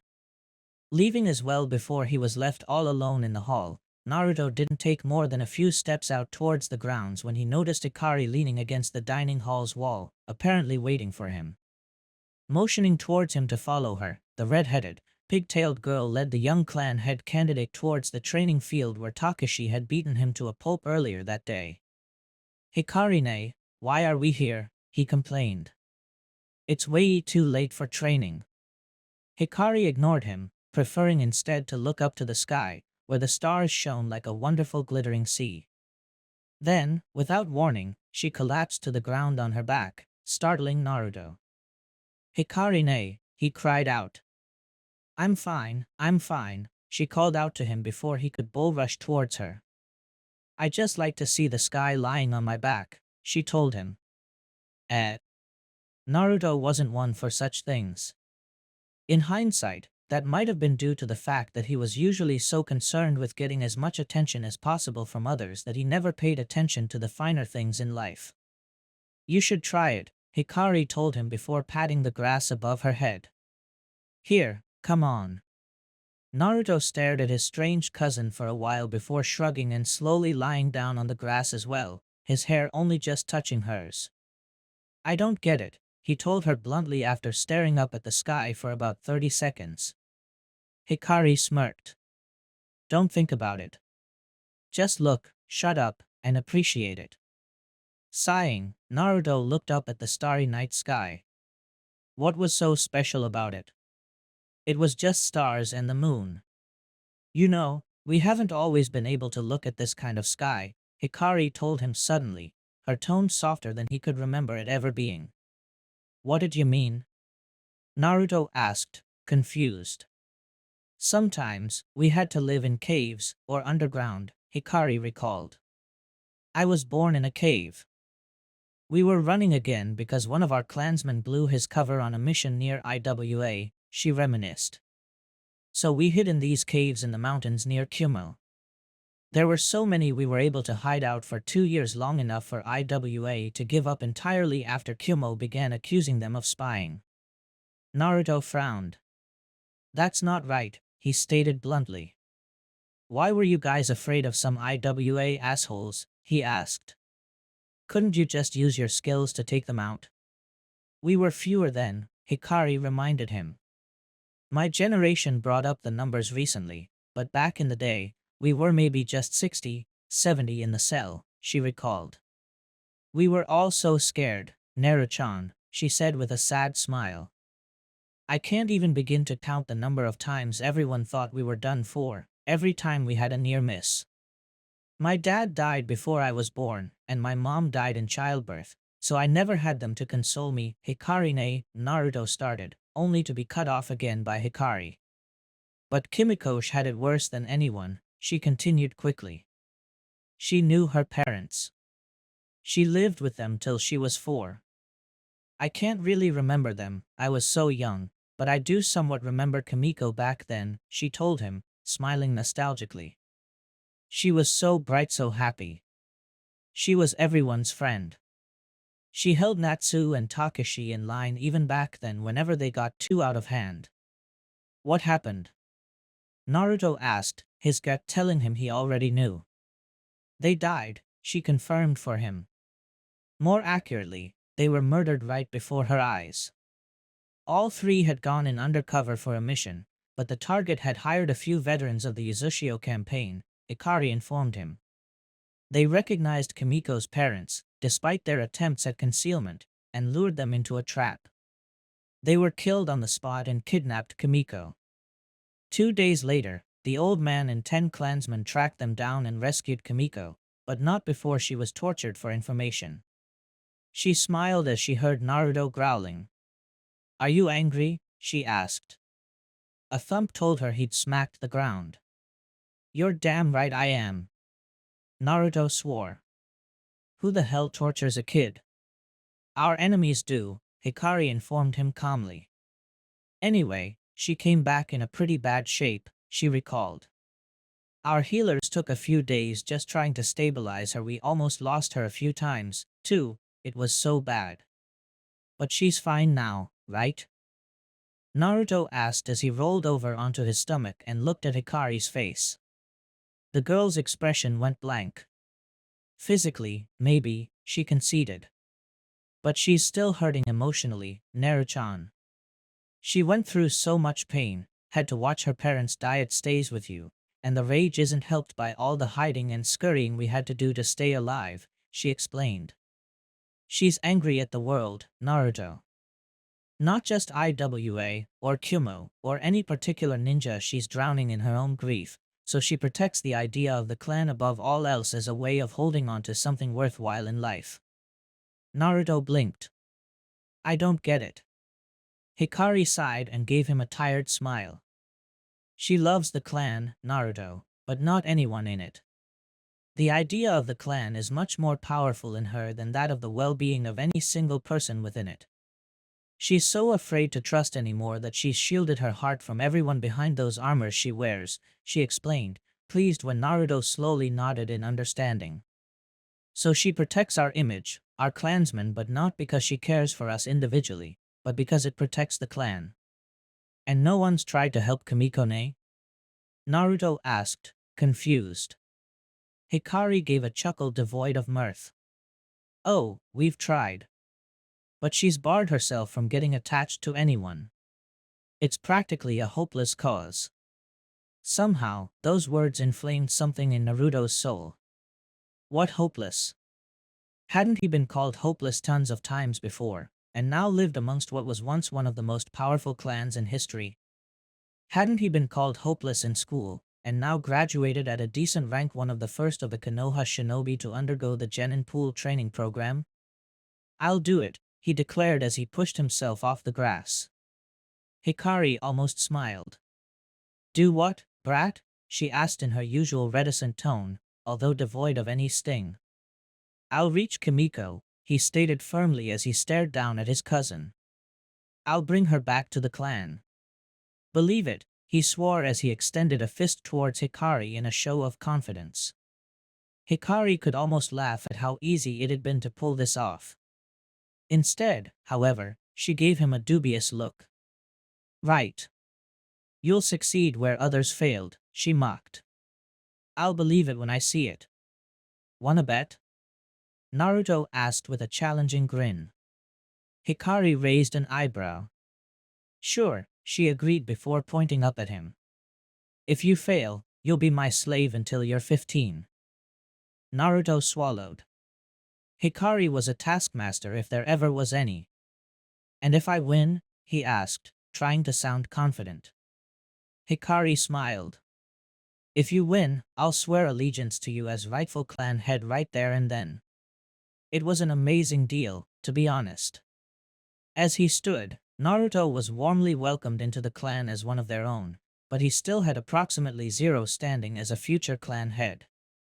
He hadn't done anything to warrant such standing, however, and so having Hikari, one of the prominent shinobi and distinguished summoners of the up-and-coming generation, swear allegiance to him would be a substantial boost to him. Not that Naruto knew any of that, of course. Instead, the blonde just grinned. "That sounded awesome. You're on." 1.5 weeks later, if Naruto thought breaking through to Kimiko would be easy, he was in for an unpleasant surprise.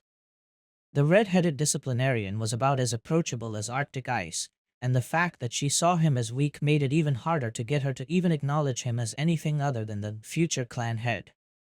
It seemed, in his opinion, that he didn't even rank as a human being in her eyes, which was sort of hurtful, considering they were all supposed to be family. At least it wasn't about the fox, though. But then, perhaps it had been his own preconceptions about all families being happy that were at fault. He'd already seen that his clansmen had suffered quite a bit, yet assumed they were all fine with that suffering. Regardless, Kimiko's rejection of him did manage something positive. It drove Naruto to become stronger. After all, if it was his strength that would gain her respect, then he needed to prove to her that he could become the clan head she expected of him. Thwack. Naruto exhaled as he brought down a palm and parried Sasuke's attack, the two boys training as per Kakashi's direction. While Kimiko was still quite against the Jonin's teaching methods, Naruto wasn't as willing to forego all credit. Sure, his clansmen were cramming more and more information with each day, but Kakashi was no slouch either. After this pointless, in his opinion, endurance test, the Jonin had really gotten into gear, having apparently finally come up with a decent training regimen for all 9 rookies. To that end, Kakashi, who was unofficially heading the Jonin trainers, had put all 9 rookies to practicing their taijutsu in spars during the morning, followed by basics in chakra control in the afternoon, and finally genjutsu recognition and basic countermeasures in the early evening. Shino, the most level-headed of the group, had naturally inquired about training in blood limits and clan techniques, to which Kakashi had bluntly pointed out that as none of the Jonin were party to such clan secrets and Kekkai Genkai, there was no point in them teaching them anything about those, with the exception of Sasuke, to whom Kakashi could teach him some of what the Sharingan could do. Being an artificial implant and holding only one Sharingan, there was also a limit to what Kakashi knew and could use. Frankly, Naruto was glad for it, because Keisuke, Takashi, and Hayako had utterly forbidden him from sharing what clan secrets and techniques he knew with the others. It didn't seem that reasonable to him, but then Takashi had threatened him with a hellish training course the likes of which he would not survive if he ever spilled the beans on his techniques. Then he put Naruto through a milder version of said course just for kicks. Naruto quickly crouched down as Sasuke's fist flew overhead, the Uchiha genius not one for letting an opening, however small, go by unused. Naruto quickly countered with a sweeping kick to his legs, which Sasuke quickly jumped over, his hands immediately going for his stomach when he realized Naruto's follow-up was a kick to the stomach. The raven-haired boy was just able to beat Naruto to the punch, catching the blonde's foot and pushing himself backwards, back on his feet. Both boys slid back into their ready stance. All right, hotheads, that's good enough, Kakashi called out lazily, his attention apparently caught by the orange book he always carried in which the females in the group knew only as a crime towards women everywhere. Tie match between Naruto and Sasuke. Anyone want to tell me why neither one? He asked the watching genin, an aspect Kurenai had suggested to teach the genin how each other fought. Sakura raised her hand. They're too evenly matched, she called out just as Kakashi pointed to her. Alright, half point, Kakashi acknowledged lazily, never taking his eye off his favorite book. Without looking, he pointed next to Ino, who frowned as he kept reading. What about you? They're too eager to fight each other to properly pay attention to vital openings, the Yamanaka heir reasonably deduced. Correct, Kakashi agreed as he closed the book with a soft thump and looked at the two panting genin. You two agree? He asked. Naruto was breathing heavily, wiping the sweat off his brow with one arm as he remained in a ready stance, his whole body moving in rhythm with his breathing. Yeah, he admitted. I guess I kinda lost track there. Fighting the jerk was too much fun. Kakashi raised an eyebrow as Naruto openly admitted his fault. The boy was certainly making progress in that area, even if he and Sasuke kept insulting each other. Now, would the Uchiha do the same? She's right, Sasuke agreed after a moment with an irritated click of his tongue, agreeing with Ino rather than Naruto, as his pride would never allow him to do so. I lost focus fighting the idiot. Kakashi nodded, pleased that both were willing to admit as much, though he really wished it didn't always end up with glaring contests between the two. Good. Any vital openings anyone noticed during the fight? He asked his audience. Kiba raised his hand. Yes, Kiba, Kakashi called on him. Naruto's opening strike is always a left palm, but he leaves his right guard too low, the Inuzuka heir pointed out. And Sasuke's dodges keep him always in the middle of the fight, so he gets tired more easily. Both true, Kakashi agreed. Anyone else? He wasn't too surprised when no one raised their hand. While he could identify many other weaknesses in the boys' styles, these kids were still genin, so it was natural that they couldn't identify the more glaring errors the boys had displayed. Alright then, Naruto, Sasuke, take a seat. Ino, Sakura, you're up. And so the pattern repeated itself as the fights played out, this latest match getting much more critical feedback after it was done. No surprise there, as neither girl was particularly trained for combat. Oh, sure, the Yamanakas were no slouches in taijutsu, but neither were they particularly good, and since Ino favored her clan techniques more than physical fighting, it was no surprise that even with her clan advantage that she and Sakura weren't at the top of their class in this field. Surprisingly, however, it was Hinata who pointed out the two girls' faults in their stances and movements. Kakashi guessed it had to do with the way the Hyuga normally trained, but it was still pleasant to see a genin with a sharp eye for this sort of thing. At the very least, it nicely deducted from his own workload. Another hour passed, breaks included naturally, before Kakashi decided to mix things up. Alright, kiddies, time for something a little different, he informed them. Those magical words seemed to grab all of the kids' attention, making him smile to himself as he thought of how easy it was to manipulate these children to listen to him. You're all somewhat familiar with seeing each other fight, but how about fighting alongside each other? He pointed out. As he spoke, Kakashi lazily eyed the new generation of the Ino Shikacho. No doubt their parents had already begun informing them how to best use their abilities in conjunction with each other, but he doubted even Shikaku had properly expounded to Shikamaru how to use his skills alongside other combinations. Then again, Kakashi couldn't blame anyone but the Hokage for that. Up until recently, everyone had been working with the idea of genin teams in mind. This whole genin pool thing had knocked everyone off their rhythm. Ino and Naruto, your team won, he picked at random, prompting a look of confusion from the girl and a shrug from Naruto. Interesting. Sakura and Choji Team 2, Hinata and Kiba 3, Sasuke and Shino, Team 4. Shikamaru, you're on observation for now, he informed the spiky-haired kid, who shrugged in disinterest and lay down on the grass. Matches are Team 1 versus Team 3, Team 2 versus Team 4. Talk about uneven team matches. Kakashi knew for a fact that Hinata and Kiba on a team could, for example, and if trained right, be downright unstoppable. Hinata's Juken and Kiba's clan's overwhelming attack techniques could provide not just powerful attacks, but also a powerful defense. Facing those two would be a real challenge for Ino and Naruto. Shino and Sasuke was another interesting combination. The Abure mare might not be flashy, but the boy had a decent head on his shoulders, and Sasuke was Rookie of the Year for a good reason. Between the two, Kakashi had no doubts that they'd make Sakura and Choji sweat, and expected them to come out victorious. Matches are 10 minutes, he further expounded. No chakra, just taijutsu. Groans answered his ruling. Kakashi shrugged in disinterest at their protests. Deal with it, kiddies, he said with an ocular smile. The good ninja isn't the one who can throw around the most chakra, it's the one who can beat his opponent using as little as possible. An interesting philosophy to have, considering he was the reputed master of 1,000 techniques. Hell, just saying those words forced onto him by Asuma made him feel a little like Guy, minus the whole ridiculous leotard and shouts regarding youth. Speaking of which, where the hell was that guy? Ever since he'd gotten a team, Guy had been surprisingly absent from Kakashi's general vicinity, for which the Cyclopean Jonin was grateful, since it meant an end to those pointless challenges. Okay, so maybe he missed them a little. If nothing else, they were a great way to keep himself busy on otherwise dull days.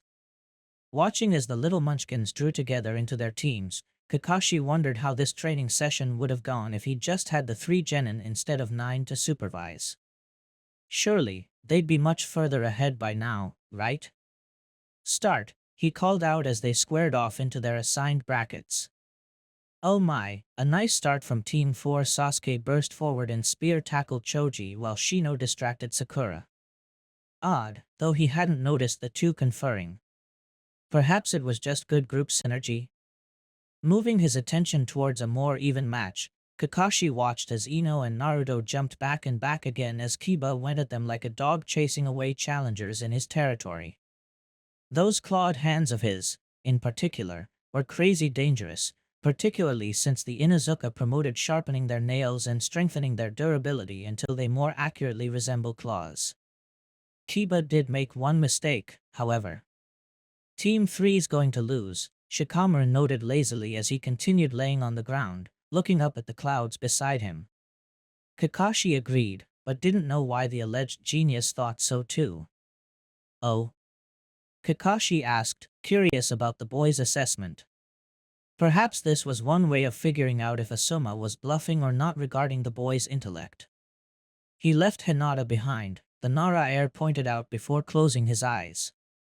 Indeed, as Shikamaru had noted, Kiba had gone on the offensive from the get-go, but Hinata had been slower to react, being both unsure about attacking her crush, as well as emotionally disturbed at the thought of attacking her friends.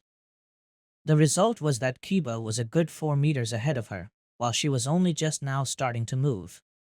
Good eye, Kakashi mumbled to himself as he flipped a page of his orange book, now open again. He blushed as a particularly racy passage came up. Oh my, Akemi-chan, how naughty. Shikamaru sighed and shook his head. Troublesome teachers. Huh. Come on, Naruto, what's the matter? Kiba was laughing like a maniac as he clawed at his opponents. You weren't this afraid of fighting when we sparred last time. Naruto's hand twitched as he jumped back again, Ino following soon after, glaring at him. Ordinarily, Naruto would have been just as happy as his opponent to fight, but Takashi had warned him that he was being watched as he trained by his clansmen, and if any of them told him that he'd mindlessly charged in again, pain would be had. Pain the likes of which would make Uchiha Madara himself, the equivalent of the devil to the Uzumaki, wet himself. Then Takashi had laughed like a crazy person. Honestly, Naruto wondered about his clan's sanity at times. Oi, moron, when the hell are we going to fight him? Ino shouted at him, irritated by all the fleeing. She might have had more respect for him for his substantial growth since the Uzumaki first shook things up, but that didn't exempt him from contempt if he acted like an idiot either. Naruto didn't deign her with a reply. Honestly, why couldn't Ino be a little quieter about her opinions? Like Sakura, for instance. Ignoring the fact that Naruto's perception of Sakura was about as realistic as a drunkard's hallucination. Eyeing Kiba's partner behind the feral boy, Naruto mentally judged the distance between the two. He'd seen Hinata fight before, albeit only in spars, and he knew how fast she could travel distances when she fought. A few more meters and then now. Landing from a final jump backwards, Naruto leaned back just as Kiba's swipe would have left a nasty gash across his face. Sliding into the Hakushokan stance, Naruto grinned. Sorry to keep you waiting, Mutt, he taunted before twisting his body and throwing his entire weight into the palm strike to the boy's stomach. Resensho. Kiba, however, had the dubious advantage of having fought Naruto before, and thus knew a little bit about the blonde's style. Quickly bringing his arms down to protect his stomach, he managed to block most of the blow, but was still launched back from the sheer force of impact. Ino, meanwhile, landed in a crouched position slightly behind Naruto, looking stunned by the sudden turn of events. What the hell was that? Tactics, Naruto said with a confident smirk as he motioned for the recuperating Kiba to come at him. Hard to forget them when your trainer beats it into your skull every second of the day. He must mean Uzumaki Takashi, Kakashi thought, having made the connection between the pierced Uzumaki boy and the Hakushokan since the Forbidden Scroll incident. Narrowing his eye just a bit over the edge of his book, he did have to give it to Naruto's trainer that the boy had improved leaps and bounds over what his pre-retake exam profile had suggested. The Cyclopean Jonin watched as both matches continued, with the Team 2 versus Team 4 being the most one-sided affair he'd ever seen. While Choji was able to take a lot of punishment from Sasuke, who was under strict instructions to avoid doing too much harm to his fellow genin, Sakura was easily being outmaneuvered by Shino, who looked positively bored with the whole thing as he continued to land light precision strikes to what would otherwise be vital areas. Unsurprising, really, though, it did make him question her motivation for becoming Shinobi. Was she really just as shallow as she'd made herself out to be during the initial self-presentations? If so, she was already on the bad track, as he doubted Sasuke would even turn to look at a girl he considered weak. Though, really, perhaps it was his own fault too.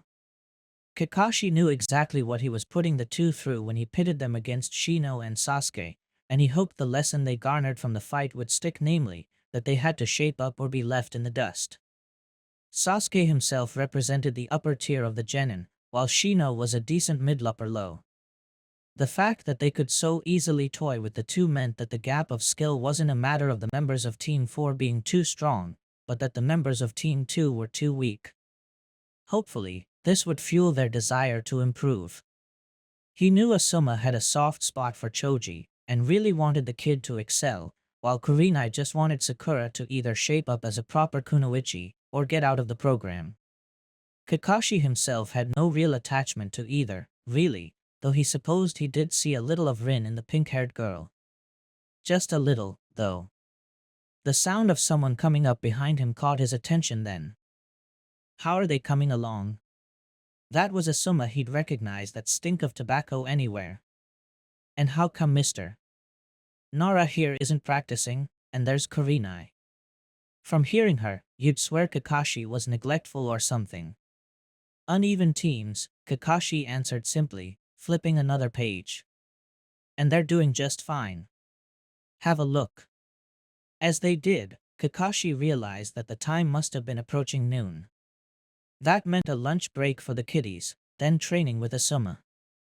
It also meant he'd have a 2-hour break before Asuma brought him in to help with overseeing the different chakra control exercises, as they'd noticed everyone seemed to be at their own level.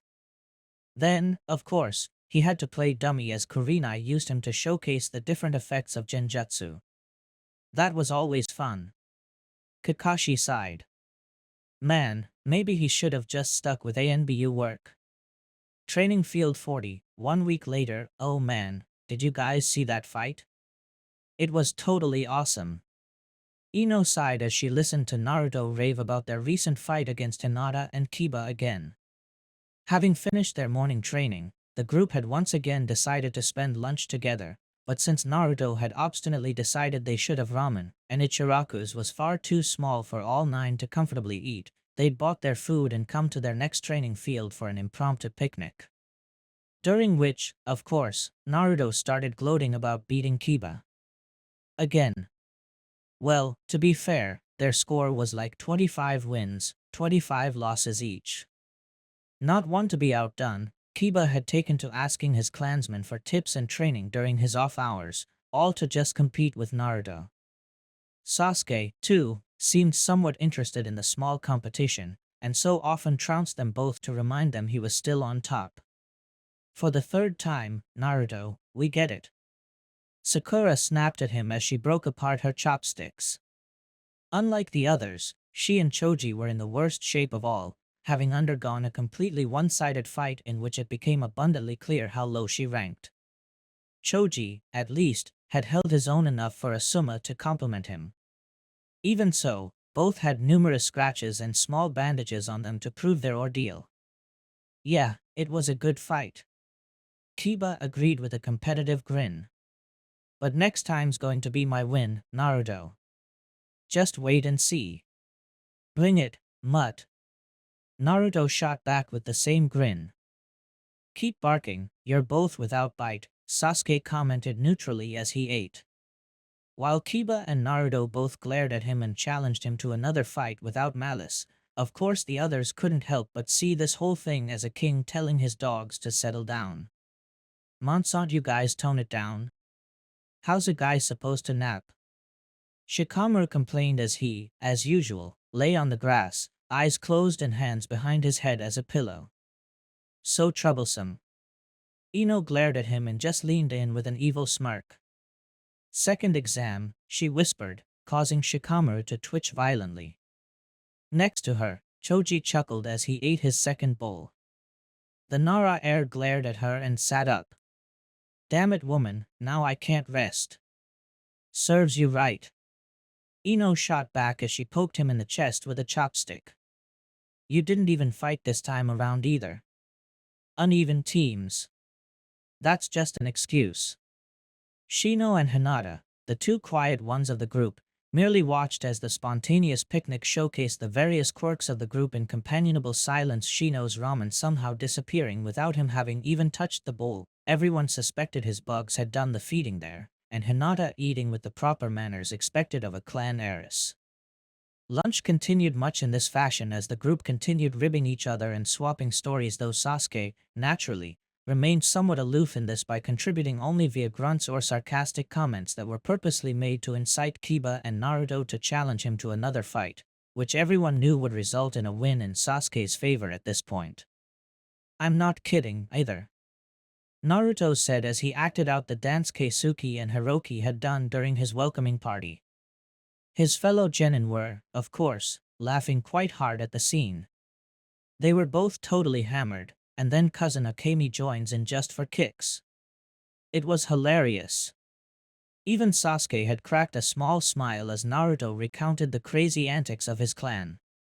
While he'd been initially wary of the sudden appearance of these foreigners in Konoha, and then dismissed them for being way too crazy to be any strong, he'd had to revisit his opinion of them several times after having fought Naruto. Naruto, who was the class idiot. Naruto, who came close to beating him numerous times with that new fighting style of his. Naruto, who despite having been alone for most of his life, now had a clan to fall back onto. Sasuke couldn't deny being jealous. He still had to go back to an empty apartment every day, knowing that his family was either dead or the greatest traitor in recent Konoha history. It was lonely, soul-crushing, and a situation that easily worked towards increasing his anger. But recently it had lessened a little. And loath as he was to admit it, Sasuke had to give credit for that to the other genin for including him, starting with that innocent celebratory luncheon Shikamaru had invited him to following the bell test. While he'd been initially apprehensive of joining them in their escapades, the easygoing camaraderie of the other genin had done wonders in getting him to relax. Oh sure, he still thought they were mostly weaklings, Shikamaru accepted, having seen the boy genius at work, but at least they were okay to hang around with. Even Sakura and Ino seemed to stop hanging off him as they had at the academy. Oh, sure, they still competed with each other for his attention, regardless of the fact that he'd made it abundantly clear he wasn't interested, but at least they weren't asking, "What do you think, Sasuke-kun?" every 5 seconds. Now it tended to be every 10 minutes or so. "Hey, when do you guys think we'll get our first real mission?" Kiba asked then, referring to the fact that they'd recently begun doing D ranks in the morning, thereby cutting into their taijutsu training, which was okay, in a sense, since Kakashi had decreed that they ought to now focus on chakra control, since they were still subpar, with the exception of Sakura, Ino, and Hinata, who outshone the boys massively in that department. While at first they'd all been super excited about starting to perform shinobi missions, the romance of it had quickly dwindled to frustration as they realized they were little more than glorified gophers. Chasing after a stray cat, whom the genin were unanimously convinced was the reincarnation of some unholy entity, shopping for some old person's groceries, helping with construction, Naruto's clones really came in handy there, or pulling weeds no task was too demeaning apparently, and their jonin trainers loved every moment of it, from the evil grins on their faces, or evil-eye smile from Kakashi. Not soon, Shino opined as he quietly enjoyed the companionship, his gaze focused on one of his bugs on his index finger scurrying around. The other genin had to get used to the Abure mare's tenants quite fast, so the sight wasn't quite as nauseous as it once had been. That said, Naruto still threatened Shino regularly to disembowel him with a spoon if he ever saw Shino's kikai in his ramen. That comment prompted an hour-long debate regarding whether it was even possible or not to disembowel a person with a spoon. Why? Because the Jonin are reluctant to commit us to any dangerous situations, Shino explained unnecessarily. Why? Because they do not believe us to be ready for them. Really wish you'd stop nitpicking like that, Kiba sighed as he tossed a piece of specially prepared meat to Akamaru, who yipped in thanks. Shino said nothing, but the others could swear a knowing smirk had formed behind that high collar of his. Anyway, he's right, Sakura agreed as she clapped her hands once in thanks for the food.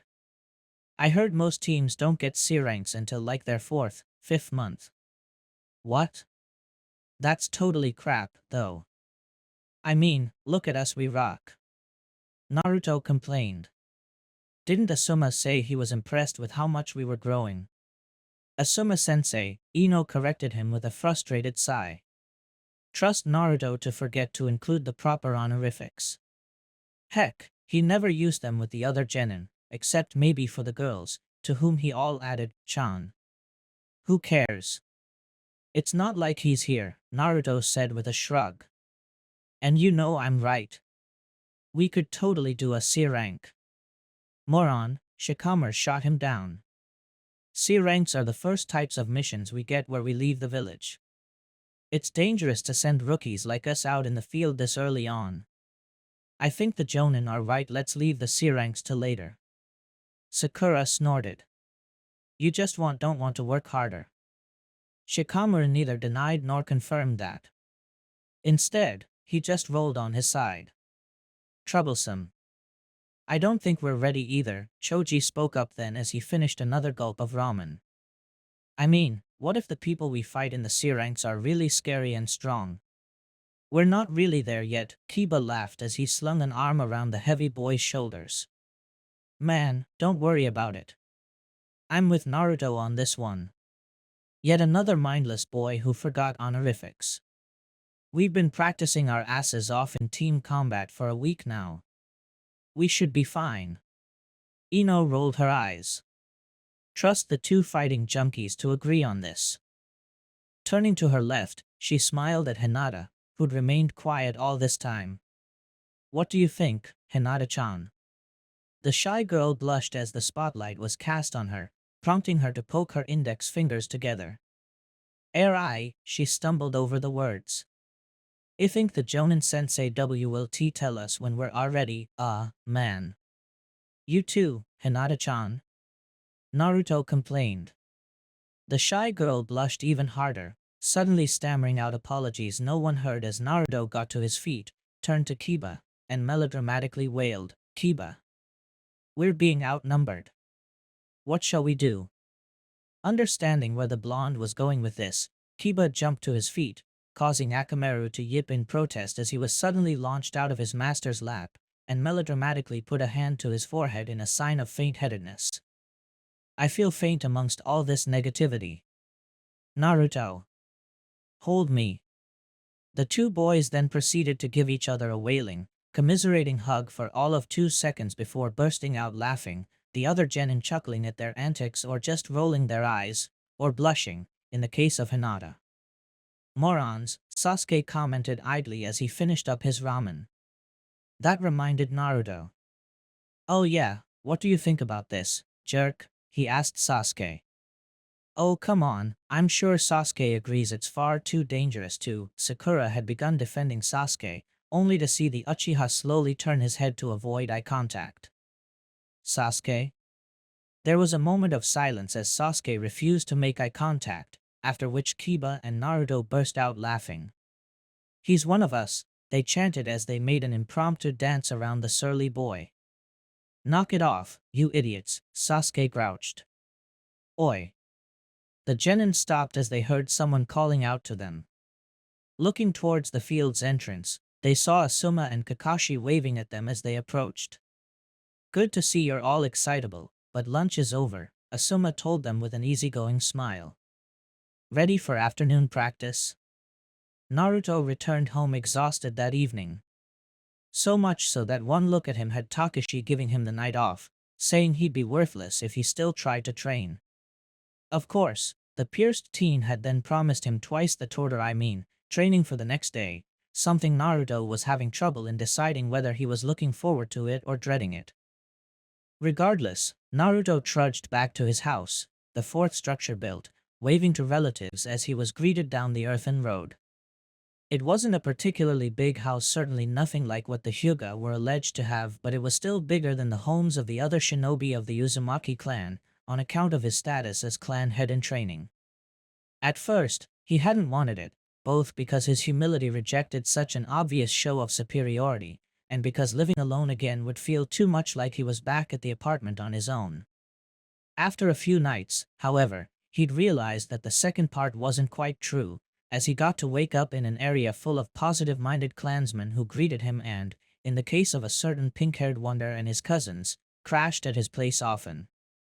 The humble part of him still disliked the fact that he owned a larger house than the rest of his family, but he'd grown to deal with those feelings after Keisuke informed him that such superficial differentiations were mainly for the benefit of outsiders. No one within the clan felt slighted by it. Speaking of the venerable elder, he'd begun hinting that the time was soon coming wherein he'd have to begin his Fuinjutsu lessons.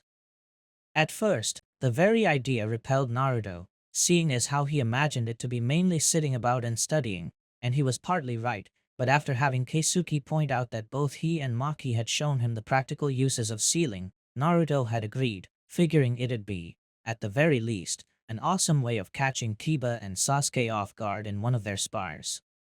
That wasn't going to happen until later, of course.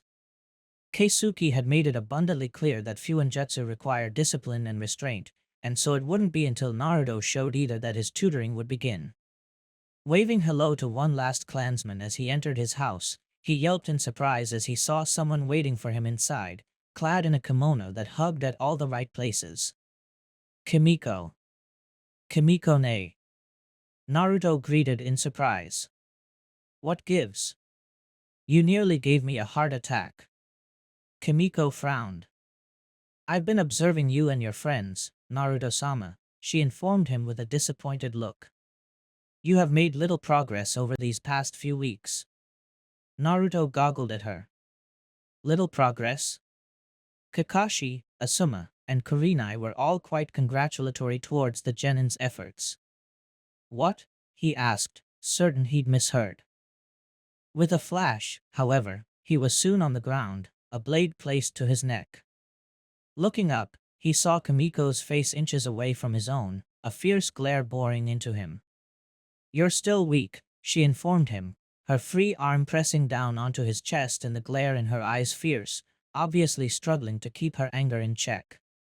You should be stronger than your comrades, Naruto-sama, not their equal. And to let that Uchiha best you. Naruto glared right back, despite the imminent danger he was in. Hey! He's got a name, Kimiko, he protested, disliking the fact that Kimiko had referred to Sasuke with such bitterness. And we're doing just fine. Her glare, if anything, intensified.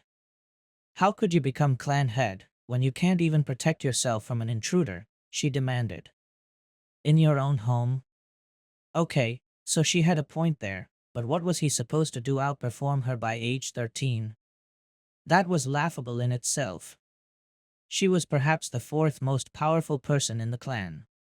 How the hell was he supposed to match that as he was? That's why I've got you guys, Naruto said with a smirk, raising a hand to poke her just beneath her collarbone, surprising her. I know I'm weak. You think I like that? He asked her rhetorically. But I can't become strong in one day. Takeshi taught me that. Hikarine taught me that. Aji-chan taught me that. Kakashi, Asuma, and Kurenai taught me that. I'm going to be weak for a while, Kimiko, he told her, his smirk turning into a friendly smile. So how about you guard my back till I'm strong enough? Kimiko blinked at him for his proposal before glaring again. If that is your wish, Naruto-sama, she agreed curtly, drawing back her blade and, in a flash of light, it was gone from her hand. Slowly, she got back to her feet, for which Naruto was thankful for, as the way she'd held him down had given him an ample look at her considerable bust, and really didn't want to even accidentally ogle his own cousin, and reluctantly offered him a hand. Which he didn't take, as he flipped himself back onto his feet, grinning at her. It's not my wish as clan head, Kimiko, he told her as he passed by her. It's my wish from one clansman to another. We're family, you know, he told her as he lightly bopped her on the shoulder, giving her a wave as he went for his room. Good night, Kimiko-ne. Kimiko stood there in the hallway, the expression on her face quite incredible as she fought an internal battle due to Naruto's words. To her, it was inconceivable that the future clan head would act so nonchalantly regarding his own weakness, or that he would rely on others for his protection. Where was his pride as an Uzumaki? Where was his pride as a warrior? But the way he'd smiled at her, and told her he wanted her protection, not as clan head, but as family, had made her feel a small warmth in her chest. It was not unfamiliar as much as it was nostalgic. Like an old, loved friend had come back to pay a visit. Just as quickly as those feelings came to the front, however, she quickly crushed them as a glare fixed itself back onto her face. Naruto was wrong. He had to get stronger quickly so as to become a proper clan head for the Uzumaki. The other cells in hiding would never allow for a weakling as clan head, and she would not have him shame the Uzumaki by being one. Regardless, he'd given her an order and she always followed orders. She would guard him until such a time where he could defend himself properly. But first Kimiko looked around, realizing for the first time that she knew very little about the clan head's house, given that she'd merely waited for him in the entrance hall. From the sound of things, Naruto's room was near the back, meaning that a good protector would be nearby. Maybe the roof? Kimiko sighed. Well, might as well find a good place to crash. Training Field 40, 3 days later. True to her word, Kimiko became something of a shadow for Naruto. A rather conspicuous one, too, given the fact that between her looks and her intimidating Yoroi armor, she was nearly impossible to hide. Not that she couldn't. Naruto knew firsthand that however garish the Uzumaki might appear, they could hide as well as Jonin if they put their minds to it. Still, it made for an interesting sight when the group found Kiba staring at her for prolonged periods of time with a blush, not that the older girl paid him any attention. The teasing that followed usually had the dog user blushing like mad for quite some time. To everyone's surprise, even Asuma and Kurenai, Kakashi didn't object to her presence. While everyone generally assumed this was so, he, too, could ogle the very pretty Uzumaki girl, The reality was that Kakashi was interested in at least seeing the reputed fourth most powerful member of the Uzumaki clan. Meanwhile, Asuma resumed his teaching after settling the genin, who had taken the opportunity to poke fun at Kiba after having caught him peeking at Kimiko once again. Where were we? Asuma mused aloud. Oh, right. We've gone over chakra theory and a bit of practice now, so let's go to tactics. What are the three most vital points to remember when developing battle tactics? As usual, Sakura's hand was first in the air. Then again, everyone in the group knew this by heart now, seeing as how it was a question he repeated every lesson. Yes, Sakura. If possible, remain out of sight. If not, avoid damage to yourself. If you can't, always have a way to retreat. She recited his version of it by heart. Asuma nodded. That's right, he confirmed. Gold star, Haruno, he told her with a smile eliciting a pleased blush before motioning to Shikamaru. Shikamaru, why are these 3 points vital to any strategy? A live shinobi is more useful than a dead one, Shikamaru answered lazily, still staring up at the sky. That's right, Asuma confirmed again. Always remember that, kids.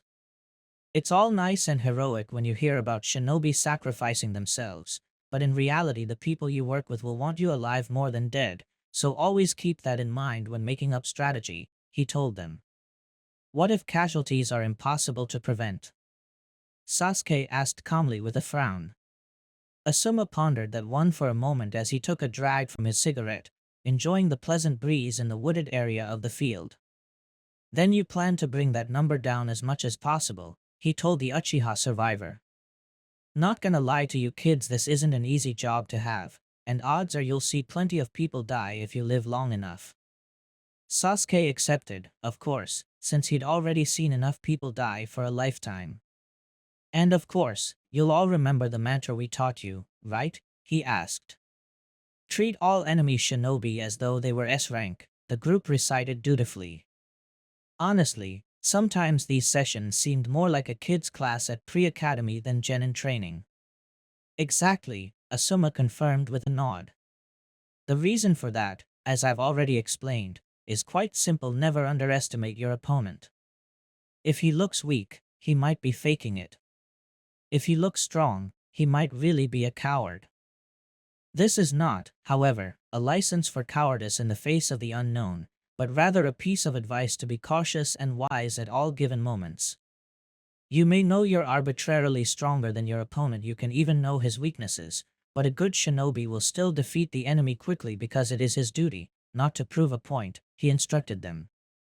Then, with a tiger seal, he said, Kai, and instantly several poofs resounded as small, scaled models of different scenarios appeared around him.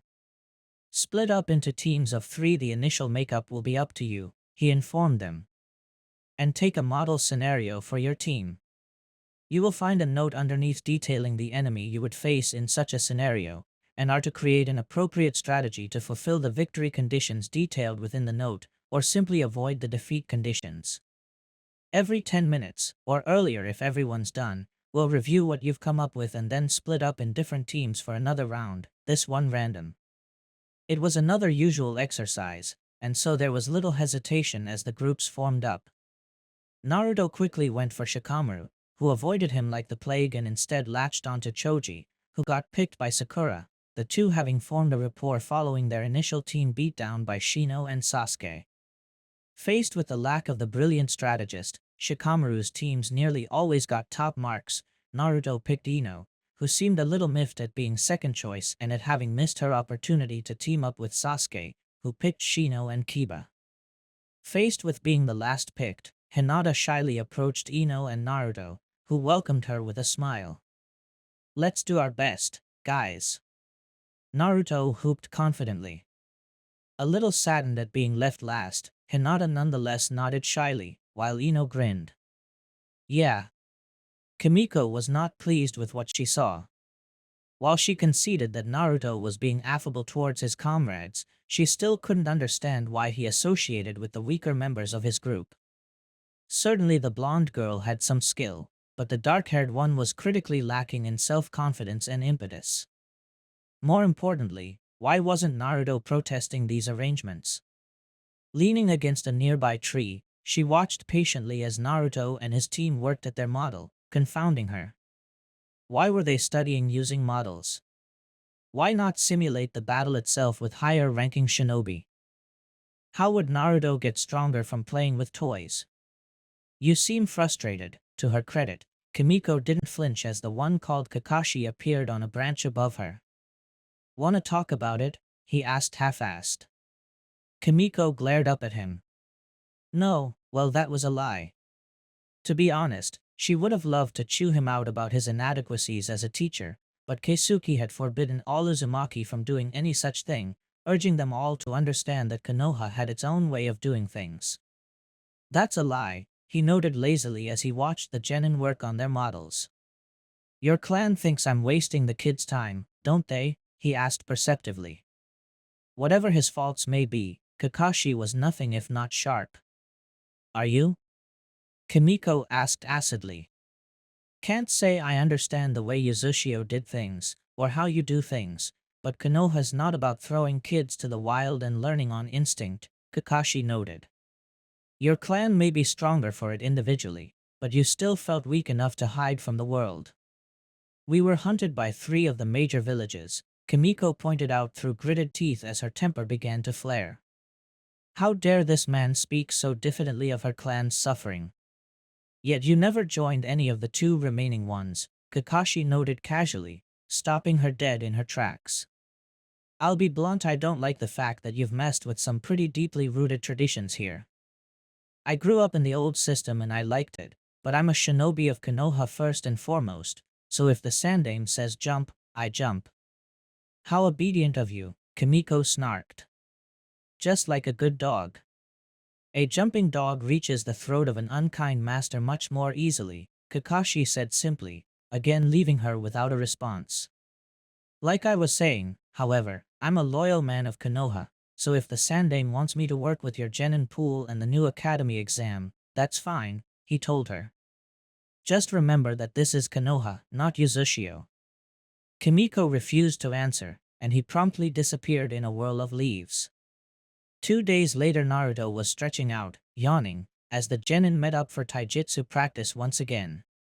All 9 had been woken up at nearly the crack of dawn to help out with construction at the Uzumaki estate, which had been a pleasant surprise for the budding clan head when it was announced the previous day. Apparently, having noted that there was still so much work to do, the Sandaime had proposed using the genin pool's initiates as labor via D-rank mission. A little abashed at the fact that they'd been caught lagging behind on their construction timetable, and including the protests of the Hyuga, who wanted the noise to stop, Keisuke and Hayako had agreed to the plan. The result was that all 8 of his comrades were finally able to see the vaunted grounds of the Uzumaki clan, and their reactions were, to Naruto, quite priceless. Kiba, for the most part, had goggled at the girls, while Ino and Sakura beat him to a pulp for being such an overt pervert. Choji had to be dragged back to work several times after catching the delicious smell coming from some of the small eateries in the compound, while Ino and Sakura found commiserating souls amongst the Uzumaki teenage girls, who all had to deal with roughhousing, battle-happy idiots. Even Shino and Shikamaru found the compound interesting in their own way. The one exception was Sasuke. Not because Sasuke didn't like the compound. Rather, it seemed the moment he'd stepped into the area, every Uzumaki was wary of him, save for Naruto. While Naruto himself knew exactly why, he was loath to admit it, and preferred to just ignore the ill will he was feeling from his clansmen towards Sasuke. Even after they were done, Naruto had refused to speak of it, though everyone was well aware that Sasuke had been treated like a pariah while in the compound. Hopefully, however, Sasuke wouldn't dwell on it. "Man, I hope Kakashi mixes it up today." Kiba mused aloud as he stretched out. "It's getting boring just sparring in teams or singles." A series of tired grunts answered him as the others tiredly stretched for the upcoming training. Well, at least they could count on Kakashi being 30 minutes late, so there was some resting time available before the torture fest began anew. Little did they know that Kakashi would have really made them wait hours, but Kurenai had put her foot down and made him come relatively on time. "Hey, Naruto, where's that hot cousin of yours? Ain't she gonna watch like always?" Kiba asked as he noted the distinct absence of Kimiko in the vicinity. He was summarily pummeled by Ino and Sakura, and discreetly frowned at by Hinata. "Nah, she's got a meeting with the old guys," Naruto answered without much concern for Kiba's cries of help. Must be a mission or something she has to go on, he guessed, given that he'd already seen Keisuke and Hayako assign various missions to Hiroki and others under similar circumstances. Mission, huh? Choji wondered aloud. "Wonder if we'll have to work again at your place tomorrow, Naruto," said Blonde shrugged. "Probably," he admitted. "The compound's nowhere near finished, and with Uncle Hiroki and a bunch of others on missions, it's going slow." Any further talking was subsequently ended by the familiar poofing sound of Kakashi making his entrance. To everyone's surprise, he was actually on time. And he wasn't alone. "Good morning, kiddies." Kakashi greeted them with a lazy wave and a disinterested stare that completely went against his cheerful greeting. To either side were Asuma and Kurenai, who smiled down at their charges. "Asuma-sensei?" "Kurenai-sensei?" Ino questioned. "How come you're here so early?" Kakashi ignored the fact that he was being ignored and gave an ocular smile. "We have great news," he announced. "You're all getting the rest of the day off." There was a beat as the genin processed this information in their tired brains before they broke out into spontaneous cheering. Well, Kiba, Naruto, Choji, Ino, and Sakura did, anyway. "And you're all getting a C-rank mission tomorrow," he then added, grinning internally as he watched the genin freeze. "Crank?" Naruto parroted, looking at the three jonin like they were about to announce they were just kidding. "Well, 3 C-rank missions, but yes," Kakashi confirmed. "Low-level ones, of course, but it'll register as C-rank on your dossiers." He was completely ignored, however, as the genin broke out into hurried mumblings amongst themselves, excitement permeating the faces of those of their number who were more open about their emotional state. After a while, however, Kakashi scratched his head while Kurenai giggled into her hand and Asuma coughed to cover up his chuckling. "Madn't you guys want to know the details?" He instantly had their attention again. "Meanwhile, at the Legion of Doimin, Uzumaki compound, do you understand, Kimiko?" Keisuke asked gravely. "We were offered a great boon by being notified by the Hokage ahead of time, and you should consider yourself lucky that we decided to inform you," he noted as he watched Kimiko practically tremble before him as she knelt, having received her instructions. "I don't know what to say, Keisuke Koro," Kimiko finally managed to get out. "This is incredible. And Naruto-sama is definitely going to be assigned to that missions?" "Hiruzen believes so," Hayako confirmed. "Whatever our feelings about the Jonin trainers, they seem to hold Naruto's development in high regard, thus, he will likely be assigned to the more potentially perilous of the missions." "Does Heck know?" Kimiko asked. "Does the rest of the clan know?" "No, and they shall not until Naruto returns," Keisuke ordered her strictly. "There will be enough commotion from the mere fact that our last potential clan head is headed off on a mission that might be dangerous. We don't need to add this to the fire." "But it's—" Kimiko snapped up her head to protest, but was quickly silenced by Keisuke's key flaring. "Enough, Kimiko," Keisuke reproached her. "I understand your opinion of the world and the way it works, and I've respected it so far," he reminded her. "But do not forget that until Naruto is clan head, we have final say. You will not let anyone else know what we just told you." "Why yes, Keisuke Koro," she finally agreed, slumping in defeat. "I understand." "And you promise?" "I swear," she conceded. "I swear I will not divulge what you've told me to anyone, not even Naruto-sama or the rest of the clan, before you do." Hayako took pity on the girl. "We're sorry to place such a heavy burden on you, Kimiko, but you are the one tasked with Neruchan's safety, and we believed you would need to know all the details to protect him while he's away." The Jonin might object to my presence, Kimiko pointed out. That man of the Hitaki clan all but told me not to meddle, she recalled. Kakashi-san is merely cautious of the rapid changes we have wrought on Konoha, as all wise men would, Keisuke pointed out. Do not make his caution into something personal, Kimiko. Understood, Keisuke Koro. Furthermore, Hayako continued, we have already garnered the authorization of the Hokage to send you and one more along with whichever team Naruto is in. If his assigned Jonin has an objection, he must file it with the Hokage. Understood, Hayako Koro, Kimiko said with a nod. Go, then. Keisuke dismissed her. They won't be leaving until tomorrow 2 hours past daybreak. You have until then to get ready. Yes, Koro-sama. The next day, oh crap, oh crap, oh crap, oh crap. Naruto hissed to himself as he ran for the eastern gate. He'd totally overslept that morning after the kick-ass party the clan had thrown him once it was announced he was going on a C-rank mission for the first time. Then again, the Uzumaki seemed to throw a kick-ass party for almost anything.